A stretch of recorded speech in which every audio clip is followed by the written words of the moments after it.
And he would always know. The best part about like that whole situation, he would always know what I was doing. He was like, if I didn't call him the next day with the money or be like, I'm all done, like we got to meet up. He's like, you bought more pills, didn't you? And I'd be like, no, what are you talking about? You know? Yeah, I robbed him once and he knew immediately it was me. What was that story? He had just got back from Florida and I knew that. And I had this friend and her boyfriend go to his apartment, of course, because like I thought that would be like my saving grace that I didn't do it personally. He knew immediately. So anyway, they go to his apartment when he's not there because I know when he's not there. And he has this big ass safe in his closet, right? Mm-hmm. And they call me and they're like, Kel, this safe is empty. And I was like, no. I was like, listen, he just got back. I know there's something there. And they were like, there's this really like rinky dink shitty safe next to it. And they were like, there is stuff in here. I was like, take it. Just take that. And like, we meet up, Dave, after this, right? Everything was in that little shitty safe that we opened with like a butter knife. So he's dating my sister at the time, right? So him and my sister get home and she told me this. She was like, as soon as we walked in, I think they left the door unlocked. Who gives a shit? We already got what we want. And she said that when they walked in, literally with the door unlocked, he said, your sister robbed me. I know she did.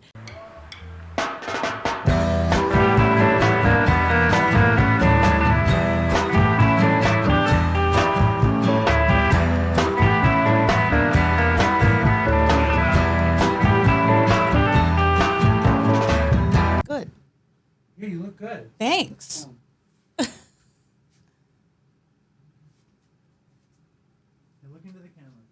Okay.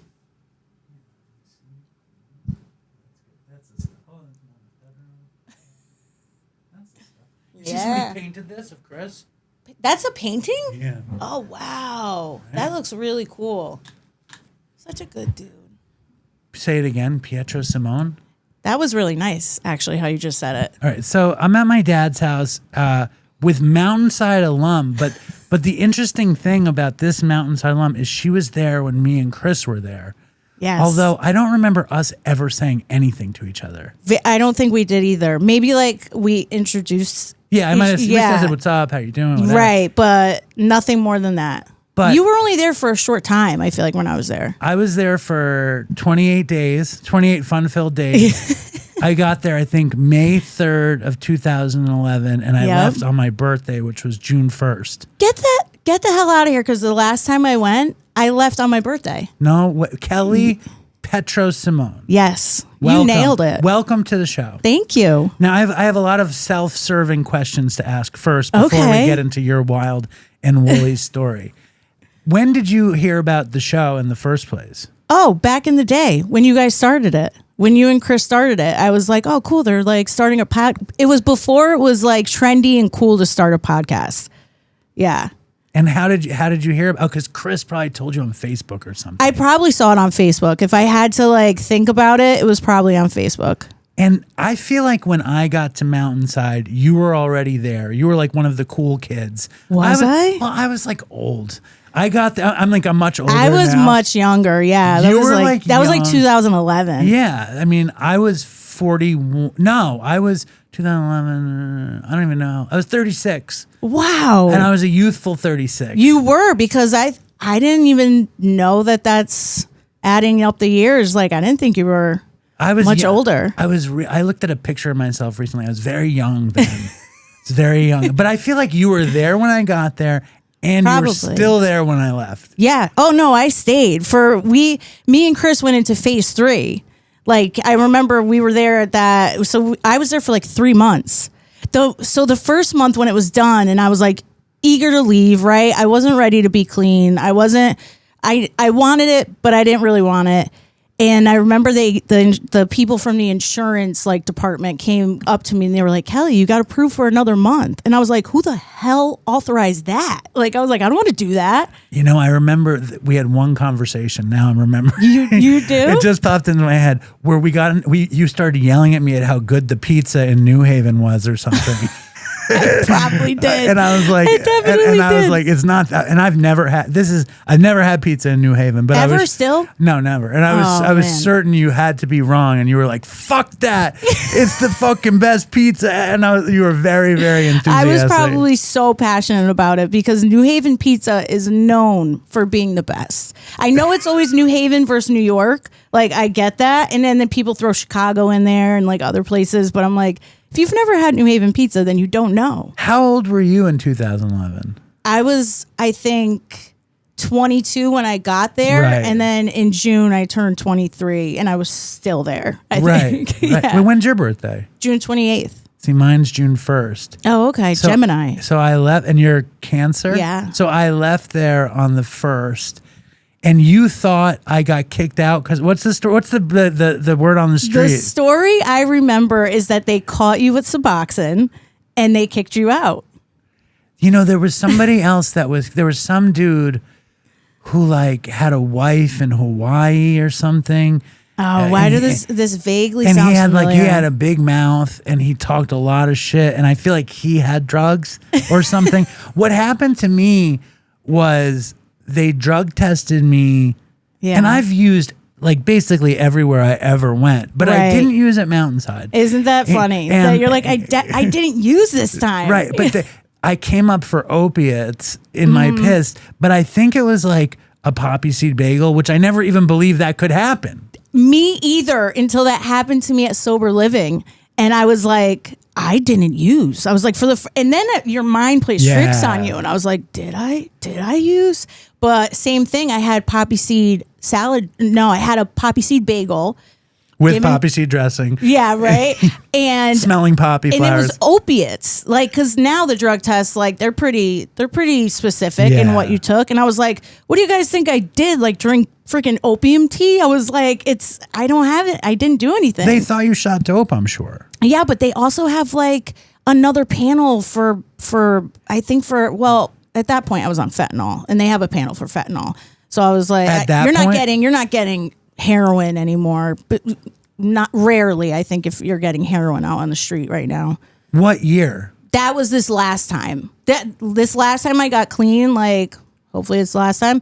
That was the first time I ever went to Sober Living. What year was that? 2023. Where'd you go to Sober Living? This house in Madison. Wisconsin? No, Connecticut.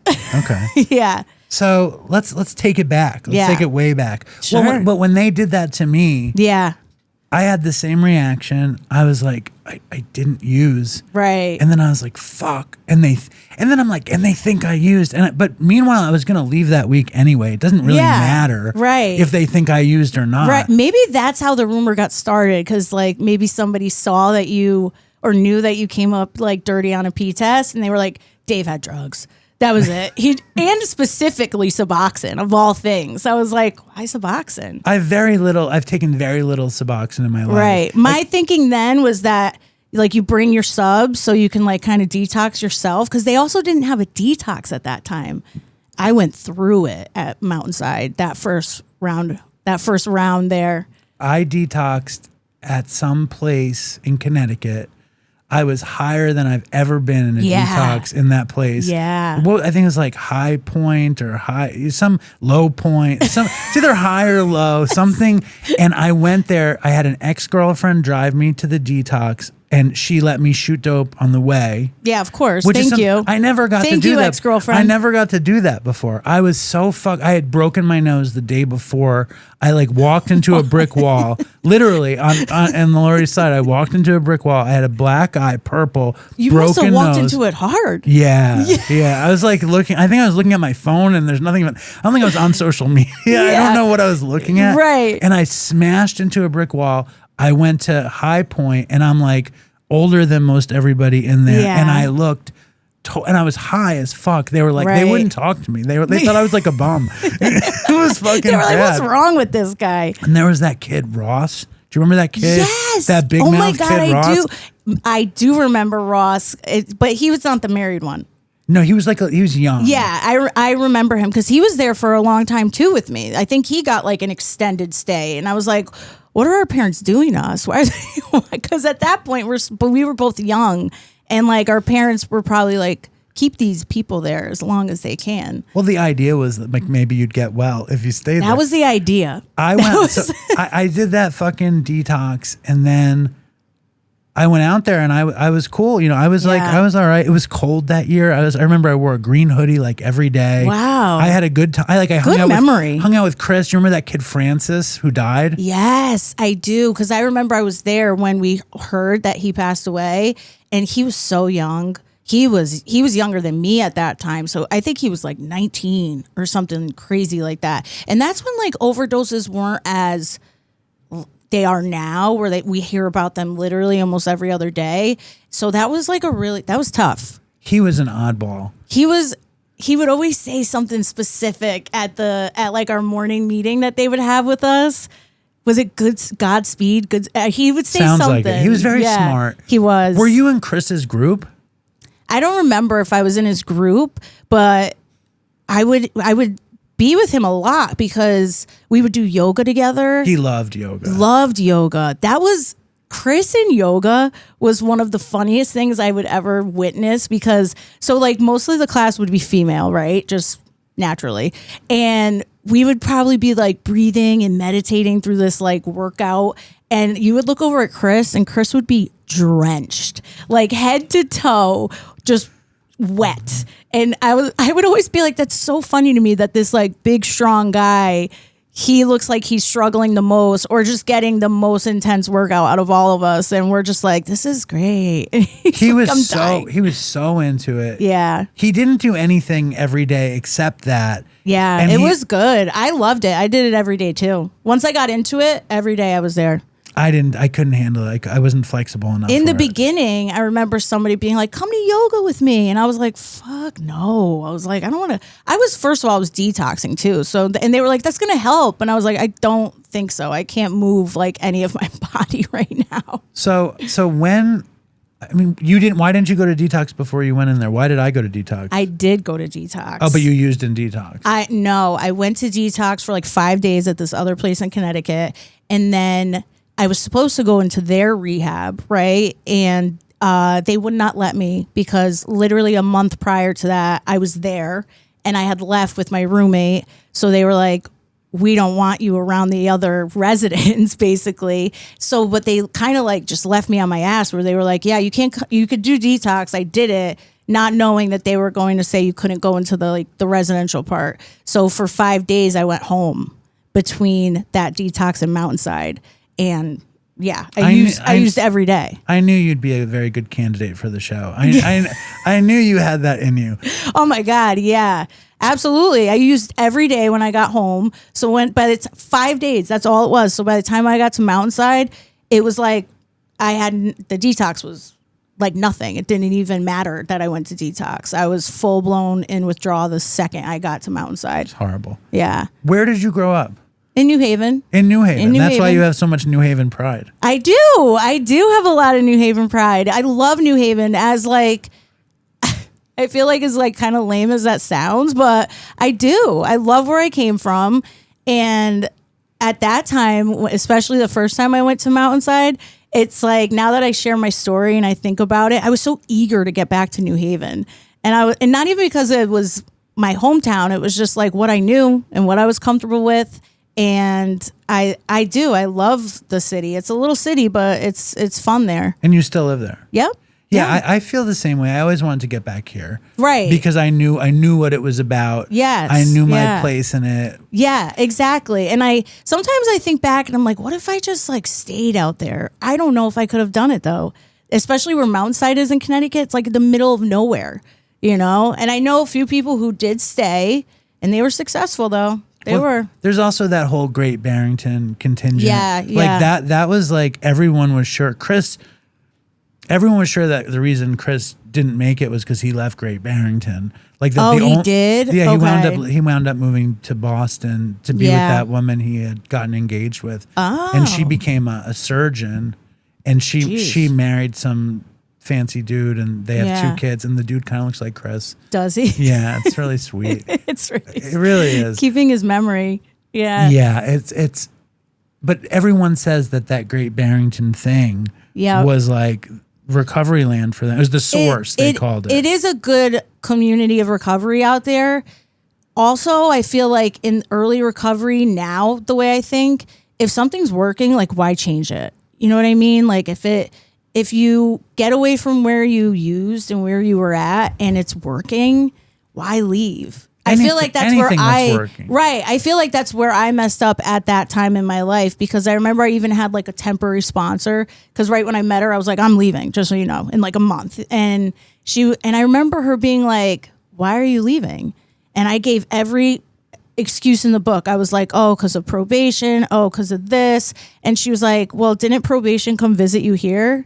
And I was like, they did. And she was like, so why? Yeah, there was no reason for me to, but I was just like, that's where I got to be. That's where I got to go. And there's always like the way that I've always been is try to come up with the easiest way to feel maximum comfort. And when I'm using maximum comfort is also using. But I want to know, like, you're fucking 21 when you get there, high as shit. Like, when did you, when did you, what was your like childhood like? Oh, my childhood. That's where it all started, right? Like, I definitely have some childhood trauma. My parents are both great people. Let me start with that. I'm digging for childhood trauma, just so we're clear. Yeah, they're great people, but it was a lot of like that facade of, as long as you like present well on the outside, it doesn't matter what's happening on the inside. So that's my story a lot. There was some, you know, it's mostly to do with my mom, right? And my dad, they're both great people, but I had more trauma with my mom than anything else. What kind of trauma? Well, a lot of physical, mental, emotional abuse. Yeah. And you're still close with her? Yeah. Okay. And close is like it's a word to kind of describe it. Like, I see her all the time. We are close. She is a great grandmother to my son and to my niece, and she's a great person. I think that her trauma of just, you know, generational trauma, like what she went through, she just kind of didn't ever deal with that, because it wasn't even the same type of trauma, but she didn't deal with her own stuff. So then it just like trickled down into like me and my sisters, and me and my older sister probably got the most of that. And lo and behold, we're both drug addicts. Well, is your mom a drug addict or an alcoholic? No, neither one of my parents used or drink. They like hardly do they never did anything. But that's why they passed along the trauma. Like, I would say you're likely to pass along the trauma, except you got so fucked up that you can't now. I know. You had to fucking straighten everything out. So yeah, sometimes like a lot of the times I think of that. I'm like, thank God I am a drug addict, but thank God I'm a drug addict who found recovery finally, because I work on myself. So it's like I actively want to change and grow and be different. And in real time now, I see how my grandmother affects my mom still to this day. Like I'm not good enough for her. I don't do anything right. And so even if it wasn't like that physical component in there when she was young, her childhood was a lot of like uncertainty. My grandmother was really young when she had her, so she went through a lot of stuff. But that where it happens is like, especially I think their generation, that older generation, no therapy. Like, we're not going to work through this. We're not going to try to change my thinking or like feel better. We're just going to like get through it, and however that looks is how it looks, you know. And whoever it affects, good luck. I imagine you as a very, very like independent young person. Yeah, like, I was. Like a big fuck you, I'm doing what I want. Yeah, you see that? I love that you see that. I feel a lot of defiance coming from you. I hated authority, especially as I got older. Like in my teen years, I was like, I'm not fucking listening to anybody.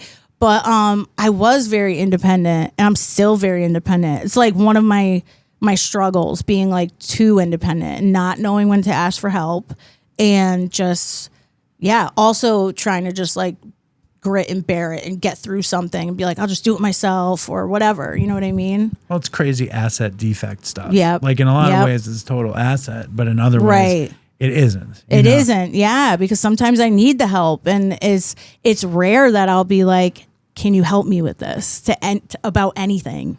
I'm like begging for help. Like I'm like I'm like a mooch. Like that's good though too. I want everyone to do everything for me, and then I'm kind of like, I'm like, okay, thanks. Yeah. You know what I mean? I take that. I'm like, okay. Now you have older and younger siblings? Yes, I'm in the middle. It's probably a lot of traits come out because of that too. Middle child. Yep. Oh thing? yeah. What's the middle child thing? Is that a thing? Oh, it's like we're the forgotten ones. It's probably another reason why I am so independent, because nobody gave a shit. Nobody gave a shit. But yeah, I have an older sister and I have a younger sister. So 3 girls. 3 girls. And were your parents together? Yeah, they're still together. My parents have one of those like stories that they met when they were like 12 years old. Yeah. And dated and stuff, and then they both like went away to college to do what they had to do their own thing, and then came back and like started a family and got married. That's very nice. Yeah, it is very nice. Yeah. How old were you the first time you got high?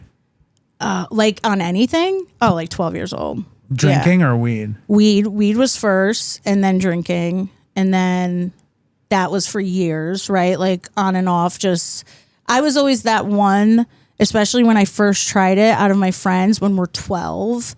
And it sounds crazy now because like 12 years old is so young.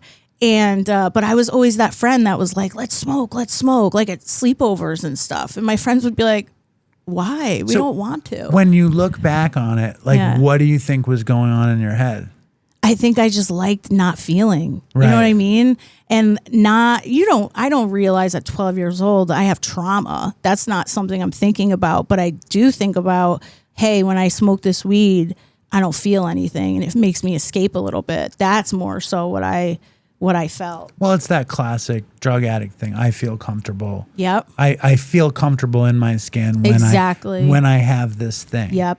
Did you love weed? Loved weed. Me too. Loved weed. I still love weed. Me too. Because like when I go to a concert, I go to a lot of concerts, right, with my sister and a lot of sober friends. And when I smell weed in the crowd, I'm like, this is beautiful. I know. Yeah. I mean, I say this on the show all the time. I still feel high. Like I feel high. I feel high all the time. Do you? Yeah. Especially from weed. Like I love that. I sat with Andy Dick recently. I saw that. And he said he had an explanation for it, which is that the THC receptors get fused. Oh. And I would assume that yours are fused as well. Probably. If you ever, I'm going to give you an experiment. Okay. If you ever want, what I used to do in the early days, because I found that like getting off of heroin and opiates and benzos was painful and stuff. Right. But letting go of weed was like, I just couldn't do it. Like I just didn't want to be somebody that didn't smoke weed. Right. So when I started to stop smoking weed, I would pantomime like hitting a roach, and I'd really imagine the whole thing, and I would get high from it. And I challenge you to try that. And I would like, and then you can let me know. I will follow up with you. I will try it. Really get into that state, and let me know if you can experience. Because I feel like the burning. Right. I can feel it hitting my lungs, and I feel it in my head right now just from. I love that. I'm gonna try it. But, do you think it's just the breathing? No, I think it's like the imagery of it that really does it. You think? What I think, honestly, is that maybe Andy Dick is right. That the receptors are fused. Yeah. But what I really think is that I smoked so much pot. Like I took so many bong hits. I smoked so many joints. I smoked so much weed that if I know exactly what it is to feel high, the first feeling, and then every feeling after that around high, that I can activate it. Right. You know, and I'm not like sitting around just fake smoking weed all day. Like it's not something I'm doing, but how long do you do it for? I don't do it. I'm not like fucking. You haven't tried it? No, I do it. Okay. Like I've done it as an experiment, and like because people look at me and they're like, he's fucking high right now. Like people think I look high all the time from it. I feel like I remember your face, and that is your face. So like you're a very happy dude, and you have like a squinty smile. So like it kind of, I could see that, but I know you're not high. No, but I don't know how it even happened that I learned this ability. But I have a feeling that you can do this ability. I'm going to try it. I mean, I stand around, if people are smoking weed, I stand around them. Oh, me too. If people are smoking cigarettes, I stand around them. Just recently, I have liked the smell of cigarettes again. At first I was like, when I like stopped, but I vape, right? So I kind of like stopped liking the smell of cigarettes. And then I don't know what it is lately. I'm like, that smells so good. Weed though, all the time. I love to smell weed. And also I think you get like a little bit of contact high. I don't know if and you I do. think I feel like, okay, I'll tell you this, right? Me and my sister and another sober friend and my younger sister, we went to a Lotto concert last year or the year before. I was pregnant. I remember I was like 6 or 7 months pregnant, right? And I noticed we're all sitting in a row and there's weed smoke like all over the place. And I remember looking at the stage like this. And then I looked over to all of them and my sister and our other sober friend were also like this. And my younger sister who smokes weed, she's not an addict, right? So she smokes weed. She was like having the time of her life. And the three of us were stuck. And I'm like, we're a little high, I think. I wonder. A little bit. See, I've never believed. See, I believe in this weird fake high thing that I can pants. Yeah, but I don't believe in contact high. It's weird. I believe in contact high. That's so funny. Were you crazy stoner in junior high school, high school kind of thing? Absolutely. I was just a stoner for like years, Me right? too. Yeah. I experimented with other stuff in high school. It was always drinking and smoking. Smoking was every day. Like I had like my little group of friends and we would call it, oh my God, this is like a memory unlocked. We would call it taking over the world.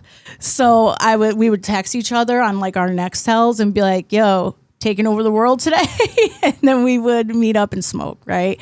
But I tried like Xanax and I think I like popped a perk before during high school, but nothing stuck at that point because it was just like a one-off at a party or something like that. Until junior year going into senior year, junior summer going into senior year, I tried Coke. And that we were off to the races after that. All my addict tendencies came out with that. Where were you when you tried the Coke for the first time?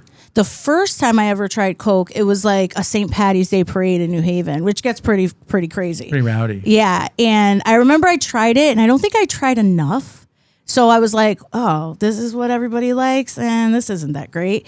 And then a couple months later, I tried it again. I couldn't even tell you with who or what. I remember that first time and who I was with and everything.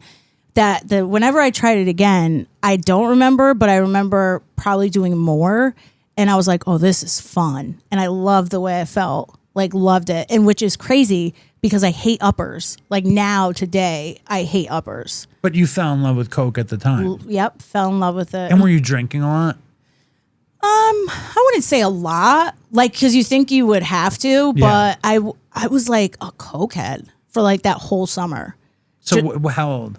It was Coke and weed, always like weed. 18 or something? I was like 17. 17, summer of Coke. I'm sure people are just giving you fucking Coke. Yeah, well, you'd be surprised. Did you buy a lot of Coke? Yeah, I What'd you do for money? I worked. Oh, this is also incriminating. I would steal, man. Me too. Steal. Good yeah. for you. Good for you. I won't say from where, but I would steal. A lot. What would you steal? Where would you steal from? You can't tell me? I worked at the place at the time. Tell me as much as you can with, oh, well, you just gave that up. Yeah. Okay. But I won't say the name of the place, but we would steal. Me and my sister, we both worked there. We would both steal. Was it a sporting goods chain? No, it was. Was it a record store? Nope. It was, you don't want to say it? No, don't. It was a food shop of sorts in New Haven. Okay. Yeah. And the food was valuable enough that would you sell the food? No, it definitely wasn't. So how did you make what was the scam? It was absolutely noticeable probably, and that's why quickly enough we both were like, Jamie, my older sister, just got straight up fired, and I got like less and less shifts until I was just like off the schedule. But it would be like, okay, say the total was like $18 and we would just put in $8 in the register. Right. You know, so you just that take was cash. Yes. You weren't like selling cheese out of the back of the store. No, we were just scamming the register every day.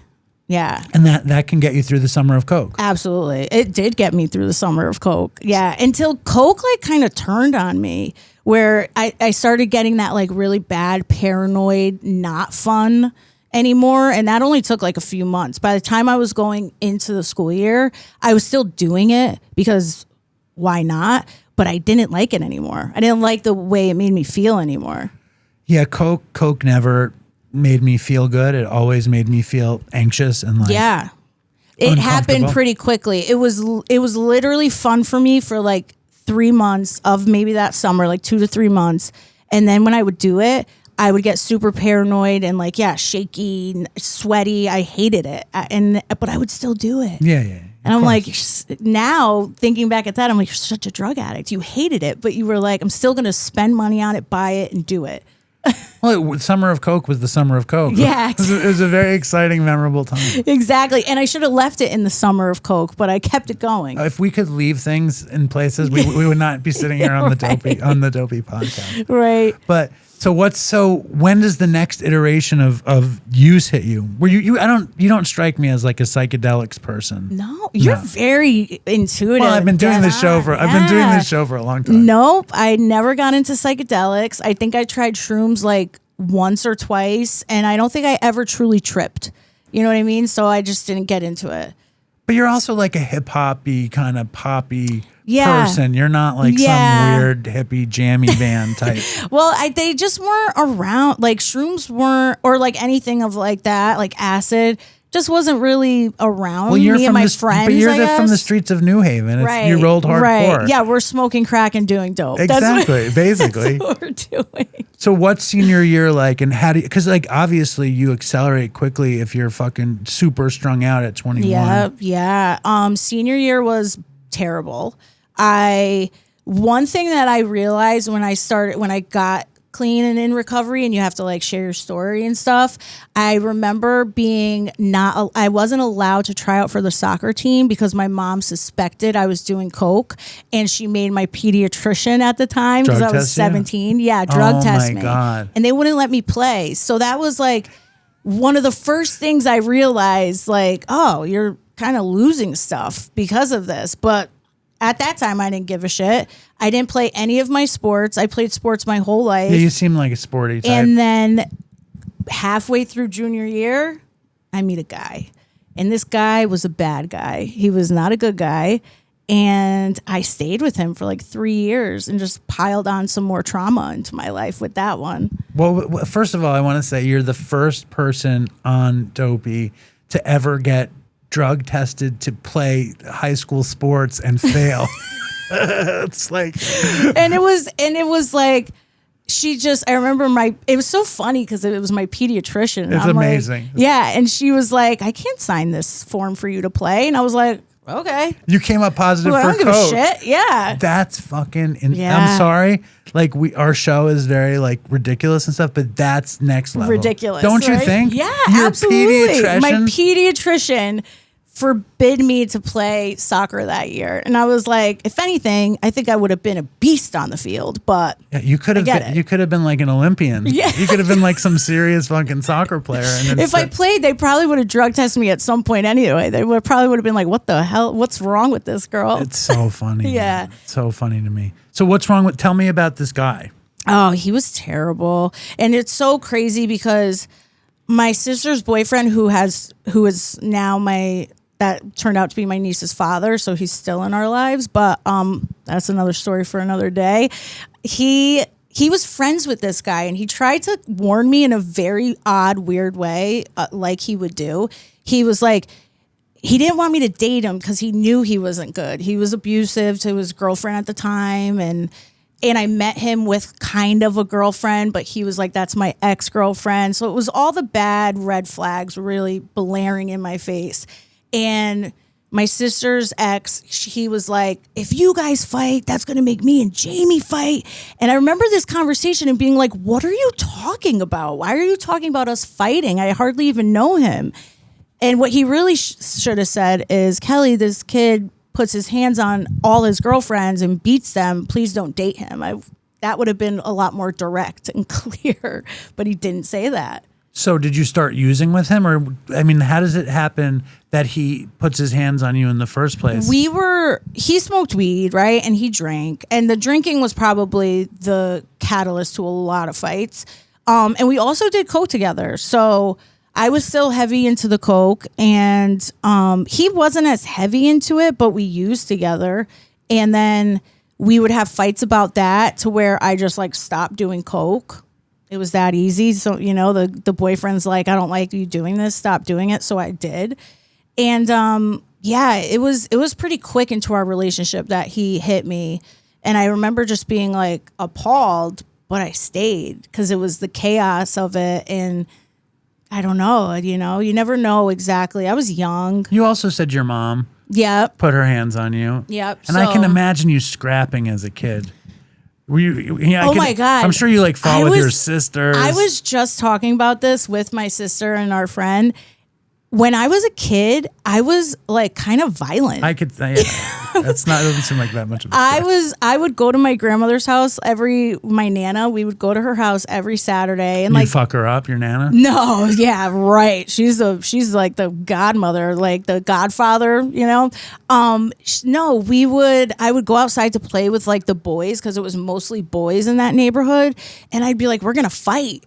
And these boys are like, we don't want to fight you. And I'm like, no, we're going to fight. Like, this is how we're going to play. This is my play time.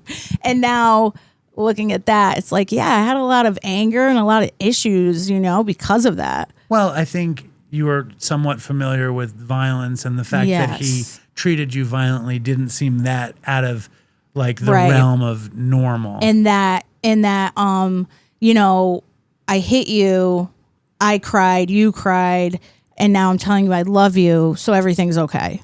You know, that I think also played a big part in it because I was used to like getting hurt mentally and emotionally and physically by someone who was supposed to love me and protect me, and then it would be like everything's all good. Did your dad put his hands on you too, or just no? Right. My dad's like the sweet one. Right. You know, he's still the one we go to for like that comfort and that love. Yeah, so you're like indoctrinated into a codependent, violent situation. Yeah. And also it's like, yes, you tested positive for coke on the soccer team, but also you're like a budding drug addict. Yes, that was absolutely correct. Like that is the start of all of it. That summer and that relationship absolutely like threw me, it like activated the addiction. You know what I mean? Part of my brain, I feel like, because then it was some more trauma and more reason to want to escape and get that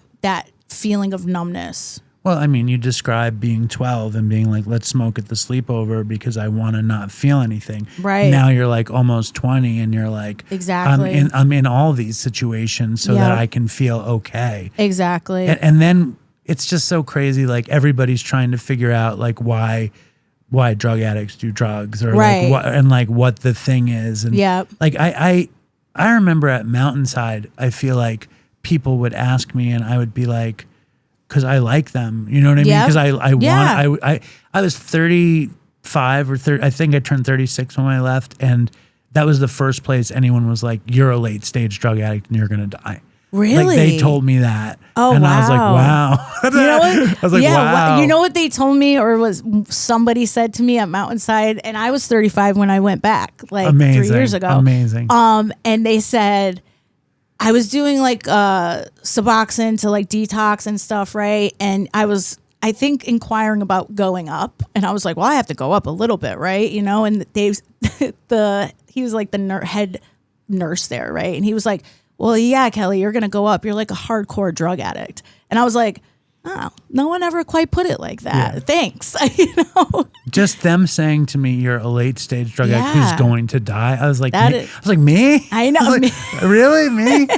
But like, I mean, when I hear your story and you're fucking not even 20, and you're in this codependent, violent, coke, alcohol-driven relationship, and you're like, I feel like my place. It's like you imagine like the beginning for any drug addict, like what what is it about? And like my dad and I were talking, I was recording with my dad this morning about the idea of being predestined for anything. Yep. And it's like, are we predestined, or is it just the nature of the thing? That is the interesting part, because like, especially with addiction, I'm like, no kid is like, what do I want to be when I grow up? You know, and they say an addict, right? But I feel like somewhere along the line you make a choice, and that one choice kind of like brings it out of you. Yeah, I know for me, when I was in 11th grade, I went to see the movie The Doors. Oh, okay. Yeah. And I was like, I barely did any drugs. Like when I started smoking weed basically in 11th grade. Yeah. Probably right after I saw the late Doors. Stage, pothead. And then I think I did acid first. Okay. I was like, I want to be like this. And I started reading books about rock heroes and cool. like hippies and all that kind of shit. And I was like, I like that. Yeah. What was the thing? Like, was it hip hop? Like, what was the bigger that made me want to like even smoke weed or just, something like just that? Just all of it, because obviously there's a vision like that. I'm like this thing. Yeah, I think smoking weed was just something that I knew a lot of people did, and like the older crowd. Like my sister was the first person I smoked weed with, along with my best friend at the time, and I think it was just like I want to try it. But as I got older, absolutely I didn't have a vision of I want to be like that. I think it was just literally the area and the time. Pills were getting really, really big, and then I started selling the pills, so that there was that vision of being like kingpin. There was, of course, there was a little bit of that. Where did the pills come in? Right towards the end of this relationship. So I'm like 19, 20. This is winding down. It's like it reached its expiration date a long time ago, right? And now I'm doing pills, and he's kind of like he didn't do that. Now I'm doing like perk 30s. Where do they show up from? Like I said, everybody had them, right, especially where I was like from, and I think it was happening a lot everywhere. They were just everywhere. Mm-hmm. Everyone I knew was doing perks or OCs at the time. Everyone. If I knew them, they were doing them, and people I didn't know or hang out with probably weren't doing them. You know what I mean? It's crazy. It's like that pill epidemic is probably like 90% responsible for our show meaning anything to anybody. Yes, 100%. I think, listen, I get like really passionate and also infuriated about it, because I think it was so like strategic in how that played out with Oxycontin, and I think all of this stemmed from that. You know, the epidemic that's still happening, like why people are dying from fentanyl. Like I think it all stems from what they did back in the day. It's funny though, because the reason that I'm so like weird about it is because I never did a pill.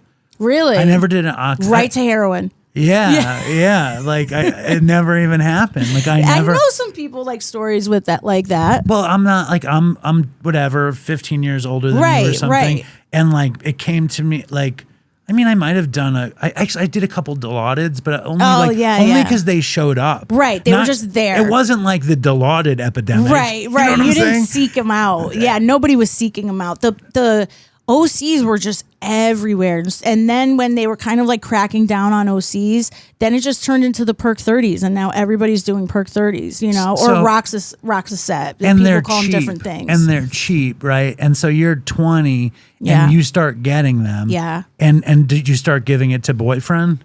No, he was super against that. So when there would be like evidence of me maybe getting high on those, that's where like he didn't want to be with me anymore. And I was like, okay. It didn't fit his vision. Right. And we eventually just kind of, ended in a really chaotic, tragic way. We were just like fighting and me being like, no, I'm not doing anything. But I was, you know, and it was still the same thing until finally he moved on to like someone else, which was really interesting because the person he moved on to was like doing heroin at the time. And I was like, well, I'm just doing pills. So.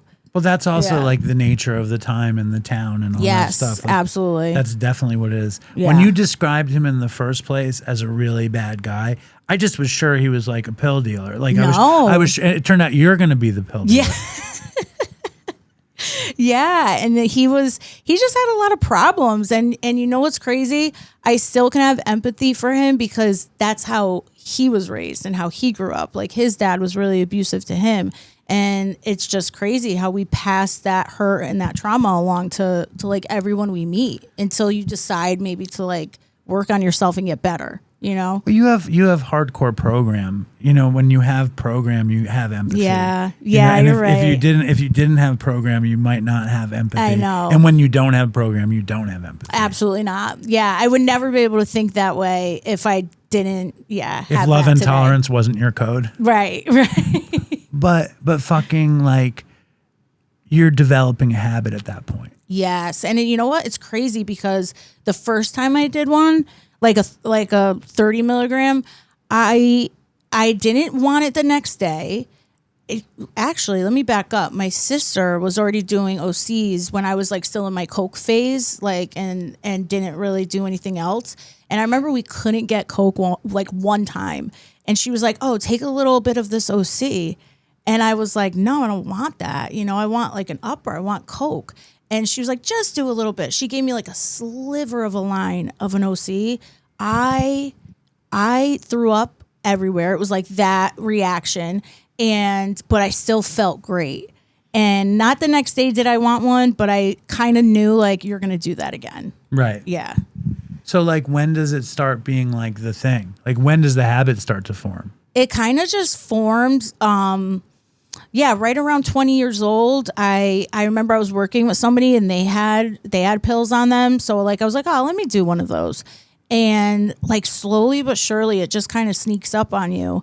And then my sister's ex from like high school, he comes back in the picture somehow with my sister, and he's selling pills. I don't think he was doing them at the time, but he's selling them. So now I have like a personal connect, right? And I'm calling him, and I'm buying like a few at a time, a couple at a time. And I remember him saying to me one time, hey, be careful. These will sneak up on you. And I had no concept of what he was even talking about. I was like, okay, see you later, you know, like, and just got out of the car. And he was right. They definitely sneak up on you. I went from like doing one and it being like lasting the whole day to then I need a couple, then I need a few. And to then where I'm like, hey, can I sell these pills for you so I can get free ones every day? You know, and that's how it happened. It's the weirdest thing because like, I mean, I knew it. Like I knew when I started doing heroin, first time I did heroin, I got sick like you did. Yeah. But I wasn't like, I wonder when I'm going to do it again. I was like, I'm just going to stick to weed and psychedelics and whatever. But then the second time I did heroin was years later.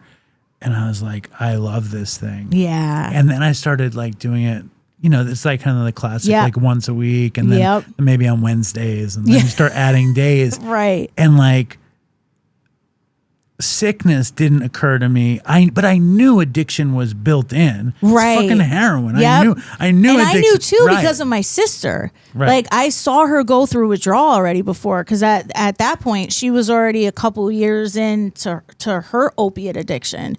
But I still like it didn't compute yet that like if you take these, this is what's going to happen to you too. You know what I mean? That wasn't what I was thinking of. I just was like, these make me feel nothing, and I love that. So I'm going to keep doing them until. And I couldn't remember or tell you when I felt sick for the first time, but I was like, that's what's happening right now, and I have to get another pill just to keep going today. And then it's almost like your purpose is to have more pills. Oh, absolutely. And then to sell pills, it gives you status and purpose. Yeah.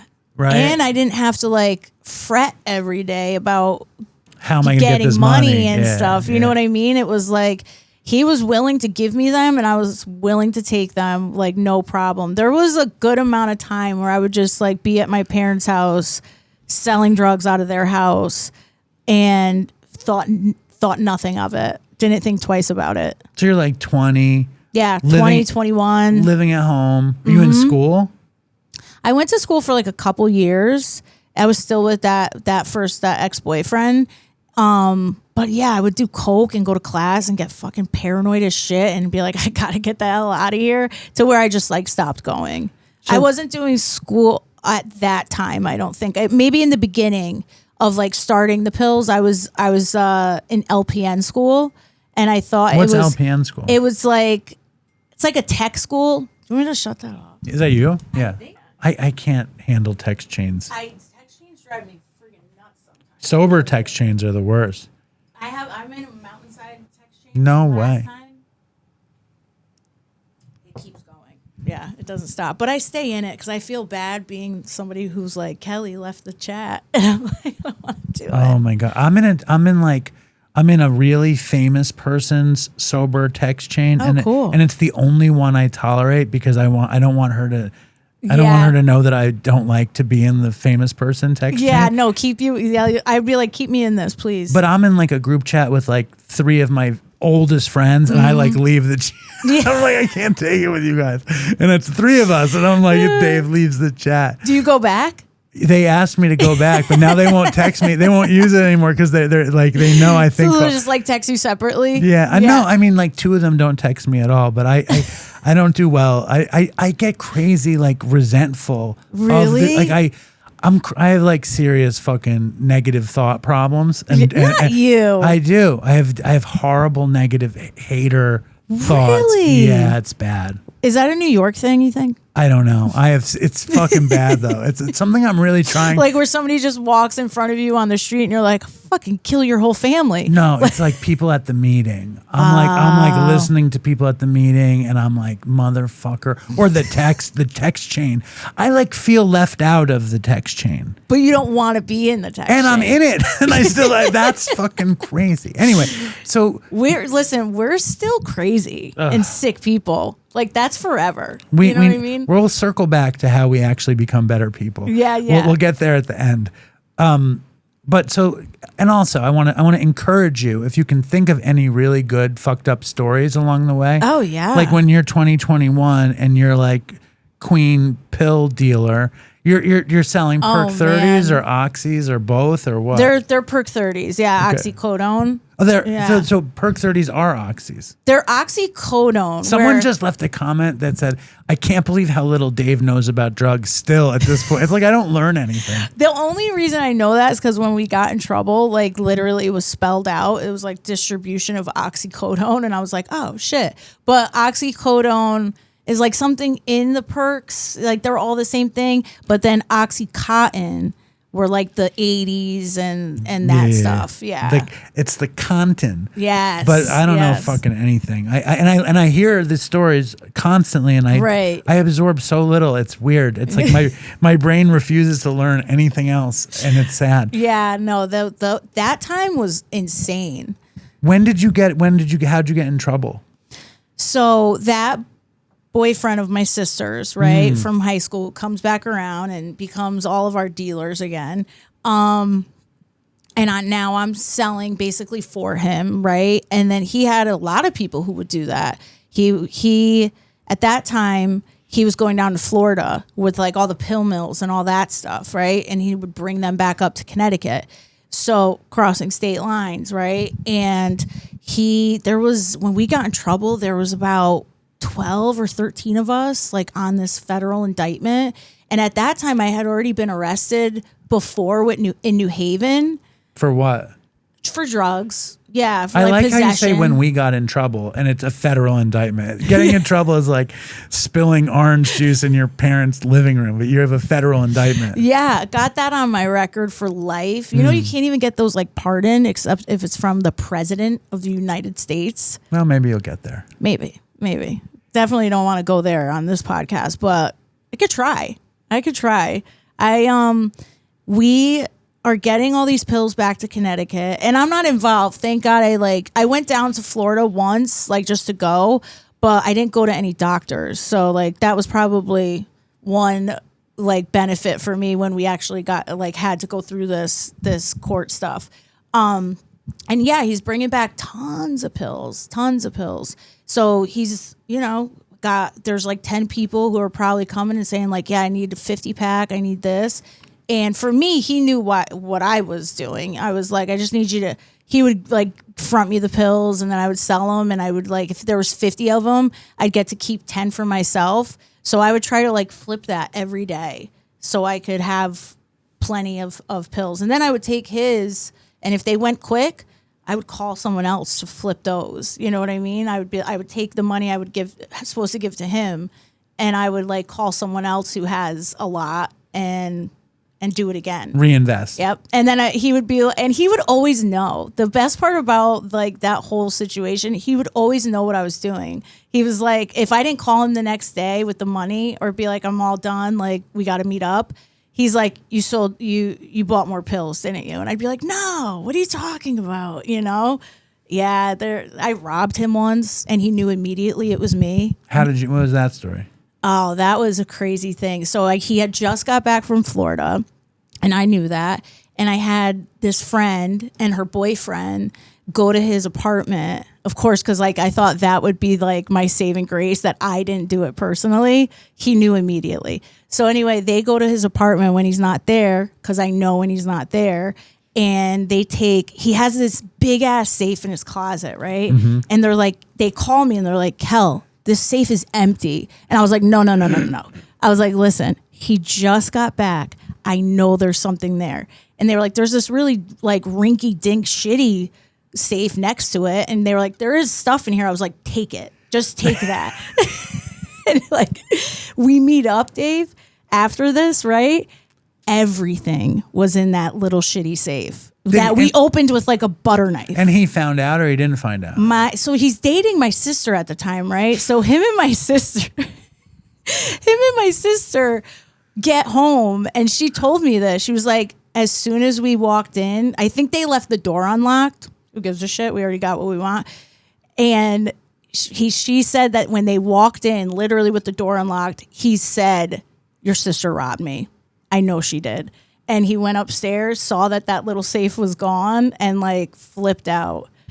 He also got it back from me. That was actually a crazy situation, like just how it played out. I robbed him. He robbed it back, whatever I took from the stash. And then I was like left with nothing. I think that was like when I got heavily into heroin because I had to. Well, did he cut you off at that point? He did for a bit. I think he felt bad for me. Did he go crazy or he didn't go crazy? He probably could have went crazier, to be honest. He could have went way crazier because there was like money. I don't know why he had everything in one spot. Especially with that you could open with a butter knife and take out of there, not in the big safe. It was like those really shitty I know. thin ones. Yeah, I love the little ones, like the ones you have when you're a kid, like the little one. Yeah, it was not safe to keep all your drugs and money in. I will say that. But you got high. Oh yeah. And did you take his money? Oh yeah. Me and my two friends, we opened that shit up. We lit up like it was Christmas. Better than Christmas, you know? Yeah. And we all split it down the middle. Like they actually took, we might have done it in threes. I can't remember because there was three of us technically, but I felt like they were like they came together. So, and then I like kind of hid out for a week. Like we would stay at hotels. We went shopping, of course, and we that was like the last fun week I feel like I remember about being in addiction. Right. That's so. It was like a baller week. We went shopping. I bought all these clothes. I had all this money and all these pills on me, and I was set. And then I decided to like start answering my phone again because everybody was like, "Where the hell are you?" Like people that I would sell to and stuff. And he had set me up with this girl that I would see and give her and sell her pills and stuff. And I remember I met up with her. She was the first person I like answered the phone for to meet up with. And she was like, "Hey, take a ride with me to like TJ Maxx really quick." And I was like, "Yeah, sure, whatever." I was high as fuck. God. Had all this. I didn't give a shit about anything. And we get in the parking lot. And I remember I was like going to grab my like a wristlet that I had that had stuff in it, like money and pills. And she was like, "Why are you bringing that?" And I was like, "Why wouldn't I bring it?" And that should have been the first sign that something was up. But I was so fucked up. I didn't care what she was talking about. We go in. When we leave, I just saw, she had like a 2-seater, like Honda or something. And I just saw the back, my seat down. And I was like, no. And like the clothes that I got, he took everything. He took the clothes I bought. He took the money. Whatever I had in a backpack that was his and not even his, he took it. But did he confront you? Oh, yeah. He confronted me that day when it happened. He was like, I know you robbed me. And I was like, oh my God, you got robbed. It's like when you take something from someone and you're like, let me help you look for it, classic, you know? And I denied it, but he knew it. So how did this lead you to heroin? Because now he does kind of cut me off a little bit, right? Well, how much did you take from him, and how did you not have to give it back to him? It was so, I didn't want to give it back to him. No, I mean, like, let's say you give him back whatever he can take back. Yeah. But you had a week of spending and using. Yeah. He must have had a ton of fucking shit. I think he was going to like 8 doctors, I think in total down there, because he also had like and all this information is super old and known now. He had his mom and dad going and one of his best friends going. So he could afford to be robbed a little bit. A little bit. Yeah. Okay. Don't be so greedy. He was like doing like 10 pills at a clip like 5 times a day. Like that's how many pills he would get. It was absurd the amount of pills that you could get when in Florida at that time. Was he getting high? He eventually started getting high because when I first started like seeing him and buying from him, he wasn't getting high. I think maybe he was like on the methadone program or something at that time, you know, but he wasn't doing the pills. And then he started doing the pills, and then he started being a little bit more strict and meaner about like, you know, That's following up with him. Yeah. But that was a crazy time. And that was a time where you would think it would like change something for me. Absolutely not. Well, the box is open. How are you doing the pills? Are you snorting them? Yeah. Okay. Yeah. So, and how do you shift to heroin at that point? So, and this has to be right before you go to Mountainside, right? Right before. It was the beginning of that year. Yes, because I'm sure you were sitting in that cafeteria at Mountainside telling the same fucking story. You know what's so funny? I remember when I first got there, I was talking about how we got in trouble, and it was like on the smoke patio. Yeah. And I think I had just got there. So I was still like feeling okay because I probably had just gotten high before I got in. Yeah. And I remember I was telling the story because it was kind of like big news in New Haven, at least. And like they put it in the paper and stuff. And I feel like he was like, I heard about this. And he was one of the first people I talked to at Mountainside. And I told him, I was like, you know, going on about the story. And then a few months later, when we were in phase 3, like the sober living at Mountainside, and we had to partake in nicotine anonymous meetings. Yeah. The Jarrett wasn't it? Yeah, Jared. Yeah. He was a good dude too. Yeah. So the phase 3 residents would like be the speakers. And I remember I had to like share my story at this Nicotine Anonymous meeting. And I'll never forget Chris's share because he was like, the way you explained this story when you first got here, he was like, it's totally different now 3 months ago. Like he was like, when you first got here, you made it sound like it was really cool and like fun and not a good thing that happened, but like a street cred thing that happened. He was like, and now you sound like this was not good for me, you know, like this was a terrible thing that happened in my life. And I'm like, I mean, I still think it's okay. Yeah, and now 15 years later, it's back to being cool and fun. A little bit, yeah. But I think that's something that you get conditioned to like tell the story different. Yeah. A few months in rehab. It's like you can't tell it like the fun way. And now I'm like into probation and like. Hold on, what was the indictment though? I don't think we covered that. It was distribution of oxycodone. How do they pick you up? So they were watching him for like all of us for like a year before we actually got in trouble, and they were just like building a Fed case against us. And there was a couple moments where I think they were involved, but I'm not sure. I'm not 100% sure. Like one time he got stuff mailed to him from Florida from people he met down there, and that package just like went missing from his front door. So there was that. And then he told somebody. Was he sure you took it? I wish I took it. Right. Yeah. In fact, now that we're talking about him, I robbed him a couple times. For sure, robbed him a few times. When do the cops roll up on you? It was April 2011, and it was like. So you got to Mountainside exactly when I did. Yeah, I was there like right in May. Right, we probably got there days apart or something. We did. We definitely did. That's so funny. Yeah, it's so weird. In April, I wish I could remember the exact date. I want to say it was like the 12th or something like that. it was what you would imagine. I was at my parents' house. Oh, God. They banged on the door. You're 21 years old. Yeah, 22. And they my banged God. on the door like crazy DEA agents, banging on the windows. And I remember I was like sleeping and I thought it was my mom, like forgot her key or something. 'Cause she would always get up early to go see my Nana and have coffee. So I remember being in my room and being like, Ma, shut up. Like, and telling, like, being like, my little sister being like, Carly, open the fucking door for her. Meanwhile, it's the DEA coming to get you. coming to get me. And one thing I remember is I had like a bunch of pills on me. Thank God. And I was like, I can't let them take these pills because I need to come back to them. Right. So in this 1 minute I had, probably 30 seconds I had, my brain was like, get rid of these pills in a safe place.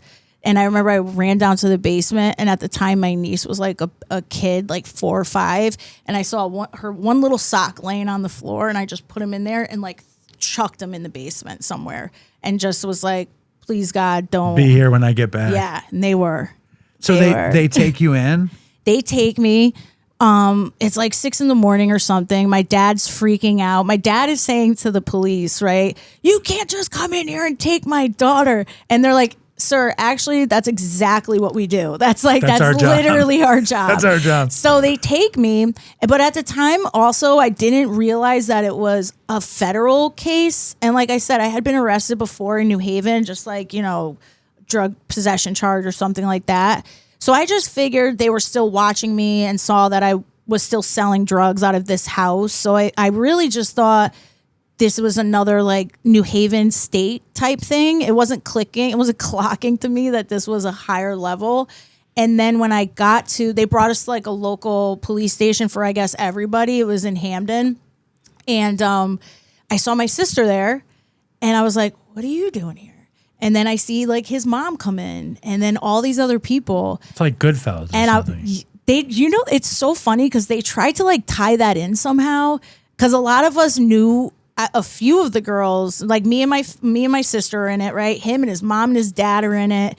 You got this other Italian last name and this one. And I've known 2 of the girls since I was a kid. So they definitely tried to like throw in some mob ties. And I was like, we are all just drug addicts who need to do this so we could be well for the day, There was like one person out of that whole indictment that literally was just selling to make money. One person. Well, it sounds like your sister's boyfriend was at first. And then he fell into it. Yeah. So they don't throw you in jail?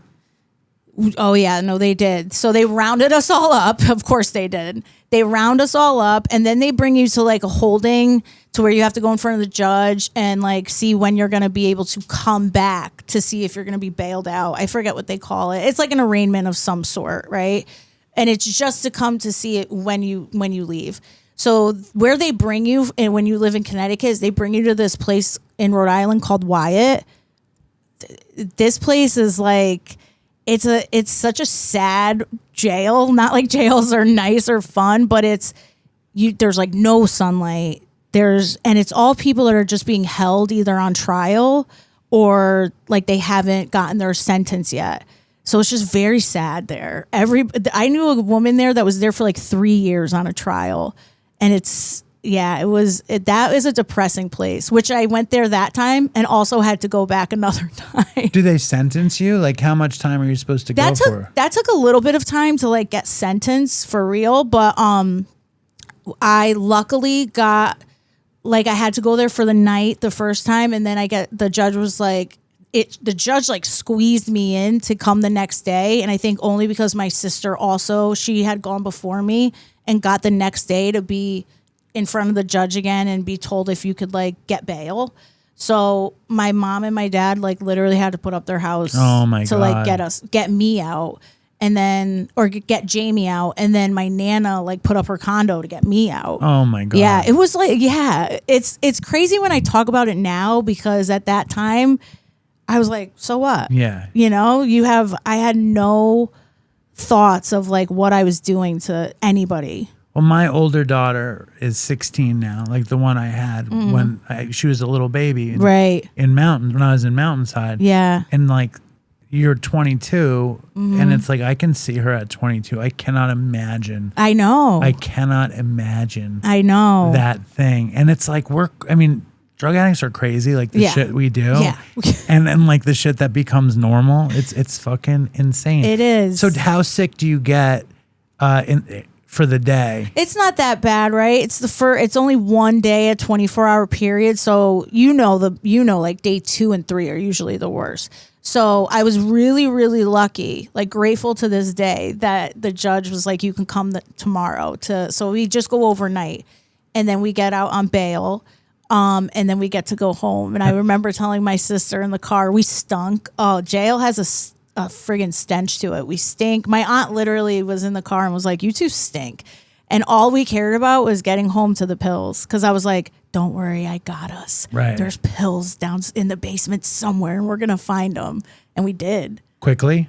Pretty quickly. Yeah. I had that it was like a little pink sock and I had it like embedded in my brain. And I was like, oh, the basement's not huge, right? I just like chucked it somewhere. So they were in there and I found them. No, that's the funniest thing. I remember like one time I was rushed to the hospital. Like I had some crazy seizure and I wake up in the hospital. Yeah, I had a lot of seizures. Did you? My sister had one and I wasn't there for it, but the way they described it was scary. Yeah, but I took a ton of benzos. It was all. I was going to say yours was benzos. Hers was because of drinking. Right. Yeah. So, but I remember when I came to, my ex-girlfriend was like, "There's definitely no heroin in the house," and I was like, "I think there is." You know what I mean? And I had it embedded in my head exactly where it was. Yeah. And then when I got home, it was totally there. It's so funny because like when you're fucked up like that, you can't remember much. But I will sure as fuck remember where I'm hiding stuff. At least the places that I'm hiding stuff. Right. Or like in your head, like right now, I can think back of hiding like weird. Like I remember I used to hide dope in a flashlight or Altoids or the little pocket or whatever. That time there was a space and we had a loft bed. I had a studio apartment and there was a space between the bed frame and the mattress. It was tiny, and I just kept it in there. Yeah. But so you get home, you don't have to do a bunch of time in jail. No, the first thing was getting to rehab. Like I feel like that was their thing. They were like, all of you need to go to treatment immediately. So it was a matter of like finding a treatment and all of that. And that's where I go to the one place eventually. I can't even remember how long I might have been home. It wasn't long. It was like maybe days, right? So I go to that first place. I go to detox. Then they're like, you get the hell out of here. We don't want you here. And I go to Mountainside. Like, within a couple weeks of being arrested, I was at Mountainside. Maybe the most a month.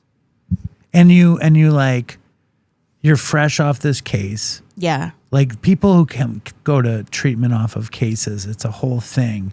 Yeah. And it's very hard, I think, to get sober in that situation. It is because even though somewhere I might have wanted it, I wasn't ready to do it. And you know what, what people say, if you're not ready, you're not going to do it. And I tried. Well, it's like that forcing the bottom thing. Right. I think it works sometimes. Sometimes. It depends on the person. Yeah, there's a lot of different reasons I've heard of people like going to a meeting for the first time or going to treatment. And sometimes it works and it just happens. And then a lot of the times, I know for myself, that never worked. No, I mean, I couldn't even sit in a meeting until, Right, until like you're ready to be there. I wasn't ready until I actually got sober. Like I wasn't ready until this run of sobriety. Yep. Like I don't even like I guess that last year, like I didn't do steps and like I smoked weed and I drank a little bit, but I wasn't interested in sobriety. No. And I had no interest in program. So you're in Mountainside. Yeah. It's 2011. Yeah. You get the extended stay. Oh yeah. I'm there for the long You haul. have a fucking serious story. It's funny. Like I had a feeling it would be. Yeah. And it's like we're just tapping the surface and it's because that's just the beginning. So what happens? I go to Mountainside. I stay for 3 months. I like do what I'm supposed to do. The night I get home in New Haven, I drank. And you know what? I think that at that point it was like, well, at least you're not doing any pills.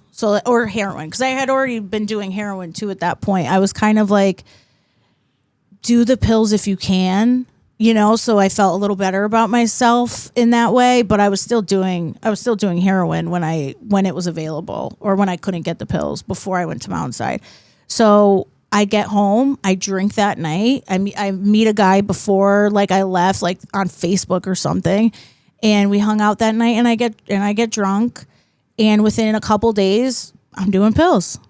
Like literally that quick. I was doing, so sad, but like my poppy, R.I.P. Now, because now I have to live at my Nana's house, her condo, like near Worcester Street in New Haven. Why? Because me and my sister were not allowed to live under the same roof because we were both on this indictment. So I'm living at Nana's, and my poppy, he had like perk 5s or something. So I found them, and I literally took like 6 of them to make it equal 30 milligrams. And I remember I was wrecked. I hadn't done anything in 3 months. I was fucked up. And I remember my sister asking me that night, it was like Saturday night dinner at Nana's when I decided to fucking do this. Right. So my whole family's there. And my sister was like, "Are you high?" And I was like, "No." You know, like immediately no. But had she gone to treatment too? I can't remember if she went to treatment then. After we got in trouble, I don't think she was using at that time. It was something. She has told me this, and like I just forget. It's a little blurry. But for some reason, she wasn't detoxing when we all got in trouble, and I feel like she had just gone somewhere prior to this arrest happening. Right. So she wasn't really in it that deep. She might have like done it for a few days. It was very close to like her release of wherever she was to when we got arrested. And I just remember her not withdrawing, and I was like, "How are you not sick right now?" And it's just because she didn't really have a lot in her system to be sick. So I don't think she went to treatment. She's probably one of the only ones. How did you avoid going to jail on that thing? I didn't. I went to jail. For how long did you go? For like just under a year. No way. Yeah. When did you go? In 2013. It's so funny because like I don't know when we became Facebook friends. Yeah, me but neither. like we don't know what the other person is doing. We I just see know. like posting shit and whatever. Yeah. And meanwhile you're like going to jail and fucking and things are crazy. Going to federal prison. Right. So what was that like? So 2013, I finally get like sentenced at the end of 2012. He gives me a year and a day. So that if you get anything over a year, you get like good time, right? And you get like some time off. If he gave me a year flat, I would have had to do like a full year. So I know I'm going to be there for like 11 months. I am back on methadone by this point. When were you on methadone the first time? Oh, on and off for that whole time. Like as soon as I got into the pills heavy and realized I could get sick, I got on methadone, you know, because you gotta have a backup plan. Yes. Yes, I understand. I understand. So I stayed on and off methadone for years. Like no, me too. Yeah, for years and years. So I'm on methadone. I'm definitely getting high too. I think at this point I'm like getting high on heroin. Like I'm shooting up. I'm in. When's the first time you think you shot up? 2012, I want to say. Before you go in. Yeah, like probably that whole year. 2011, I definitely did it, but 2012 is when I started doing it myself. You know how you like, me, I had somebody who did it for me. Me too. Yeah. And then, you know, and then you're like, okay, well, that's bullshit. I can't give someone something every time I want to get high because that was like the bargain. You know, I'll give you a little bit if you do this for me. So yeah, in 2012, it probably got the worst. And so I go in knowing that I'm going to have to withdraw off methadone and heroin. Wow. How much methadone were you on? Probably like 70 all right, or 80 but that's milligrams. Still, it's not a fun kick. No, that's bad. Not at all. And you go into this where's the federal place? It's in Danbury. Oh, you're a real Connecticut person. Yeah. You know every inch of that state. Yeah. I fucking hate Danbury now. I don't know anything else about it. Did you know that guy, Dave Marshall? Was he in treatment?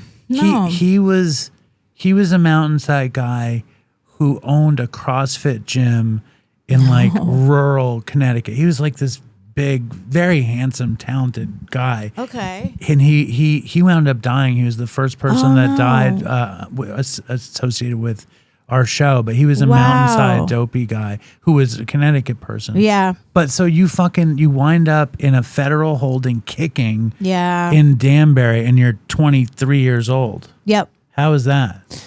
Well, now I'm 24. Okay. I remember turning 25 while I was there. That was terrible. Scary. It wasn't as scary as you would think. Like, very, like, I guess if you could compare it for like the Public Orange is the New Black type. Was it type like vibe? that? A little bit.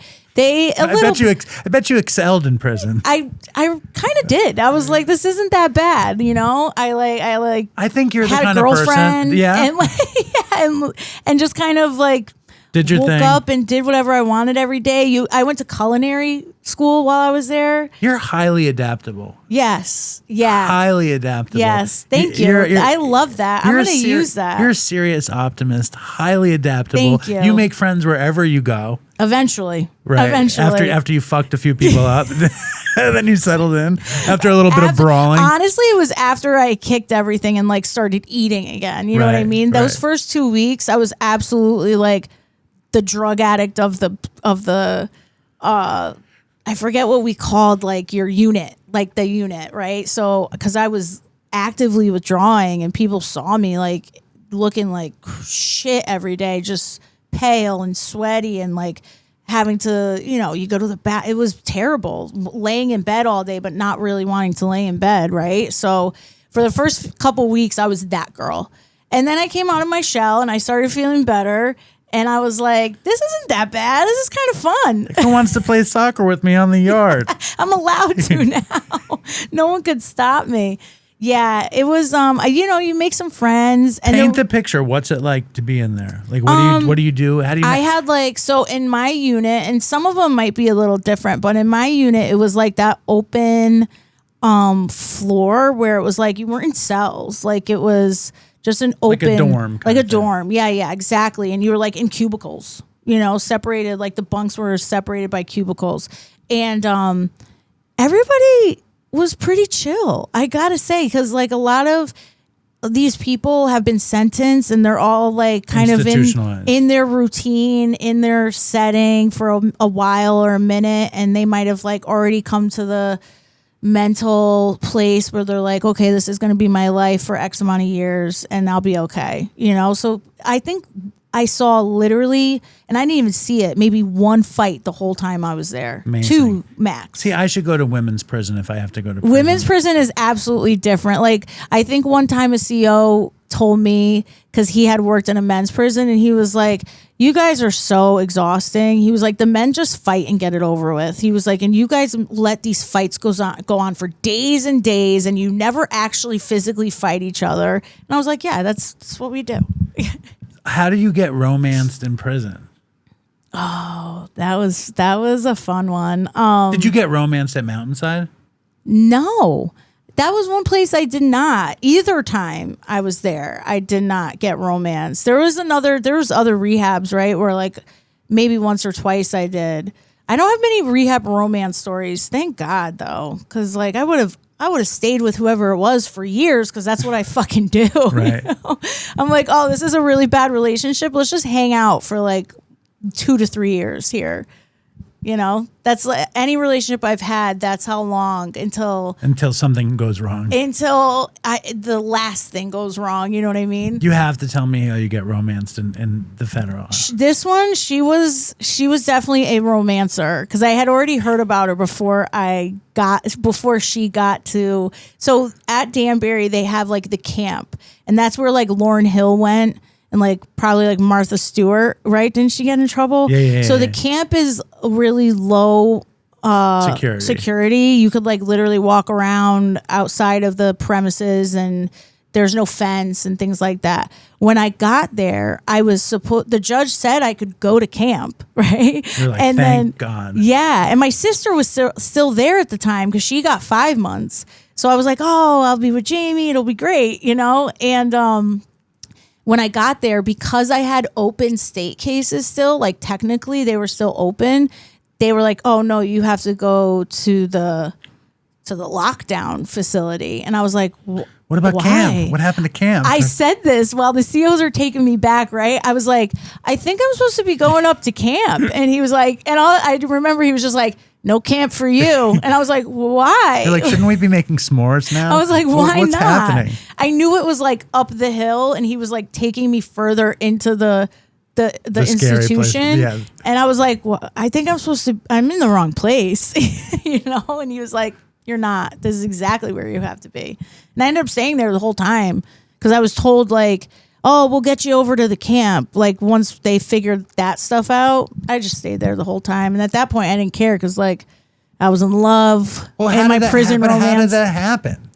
It just kind of happened. She was already somebody who like dated girls. Does she send you notes someplace, or does she just like? No, we're all with each other all day, right? Like there's no cells, so not in like where you live. Then they have like the special housing unit. That's where you go when you get in trouble. That's where you have to like send notes and stuff because you're in cells. But we're around each other all day, and it just happens. She had already had like other prison relationships, and she had kind of a maybe like a rep for that. Like she was a player, I think, and she got me. Wow. Listen, I think those kinds of things make. I mean, I've been in a few rehab romances, and it makes the situation less like effective to be in treatment, but it makes the time much more fun and exciting. It makes the time go by way faster. Way faster. Yeah. So you have a little bit of like something to live for. Yep, exactly. That's exactly what it was. The only problem with me, Dave, is that I kept it going. Like, afterwards? Oh, yeah. So you were in it the whole time, and then they set you free and you're crying that you have to leave her? Crying, maybe not that I have to leave her.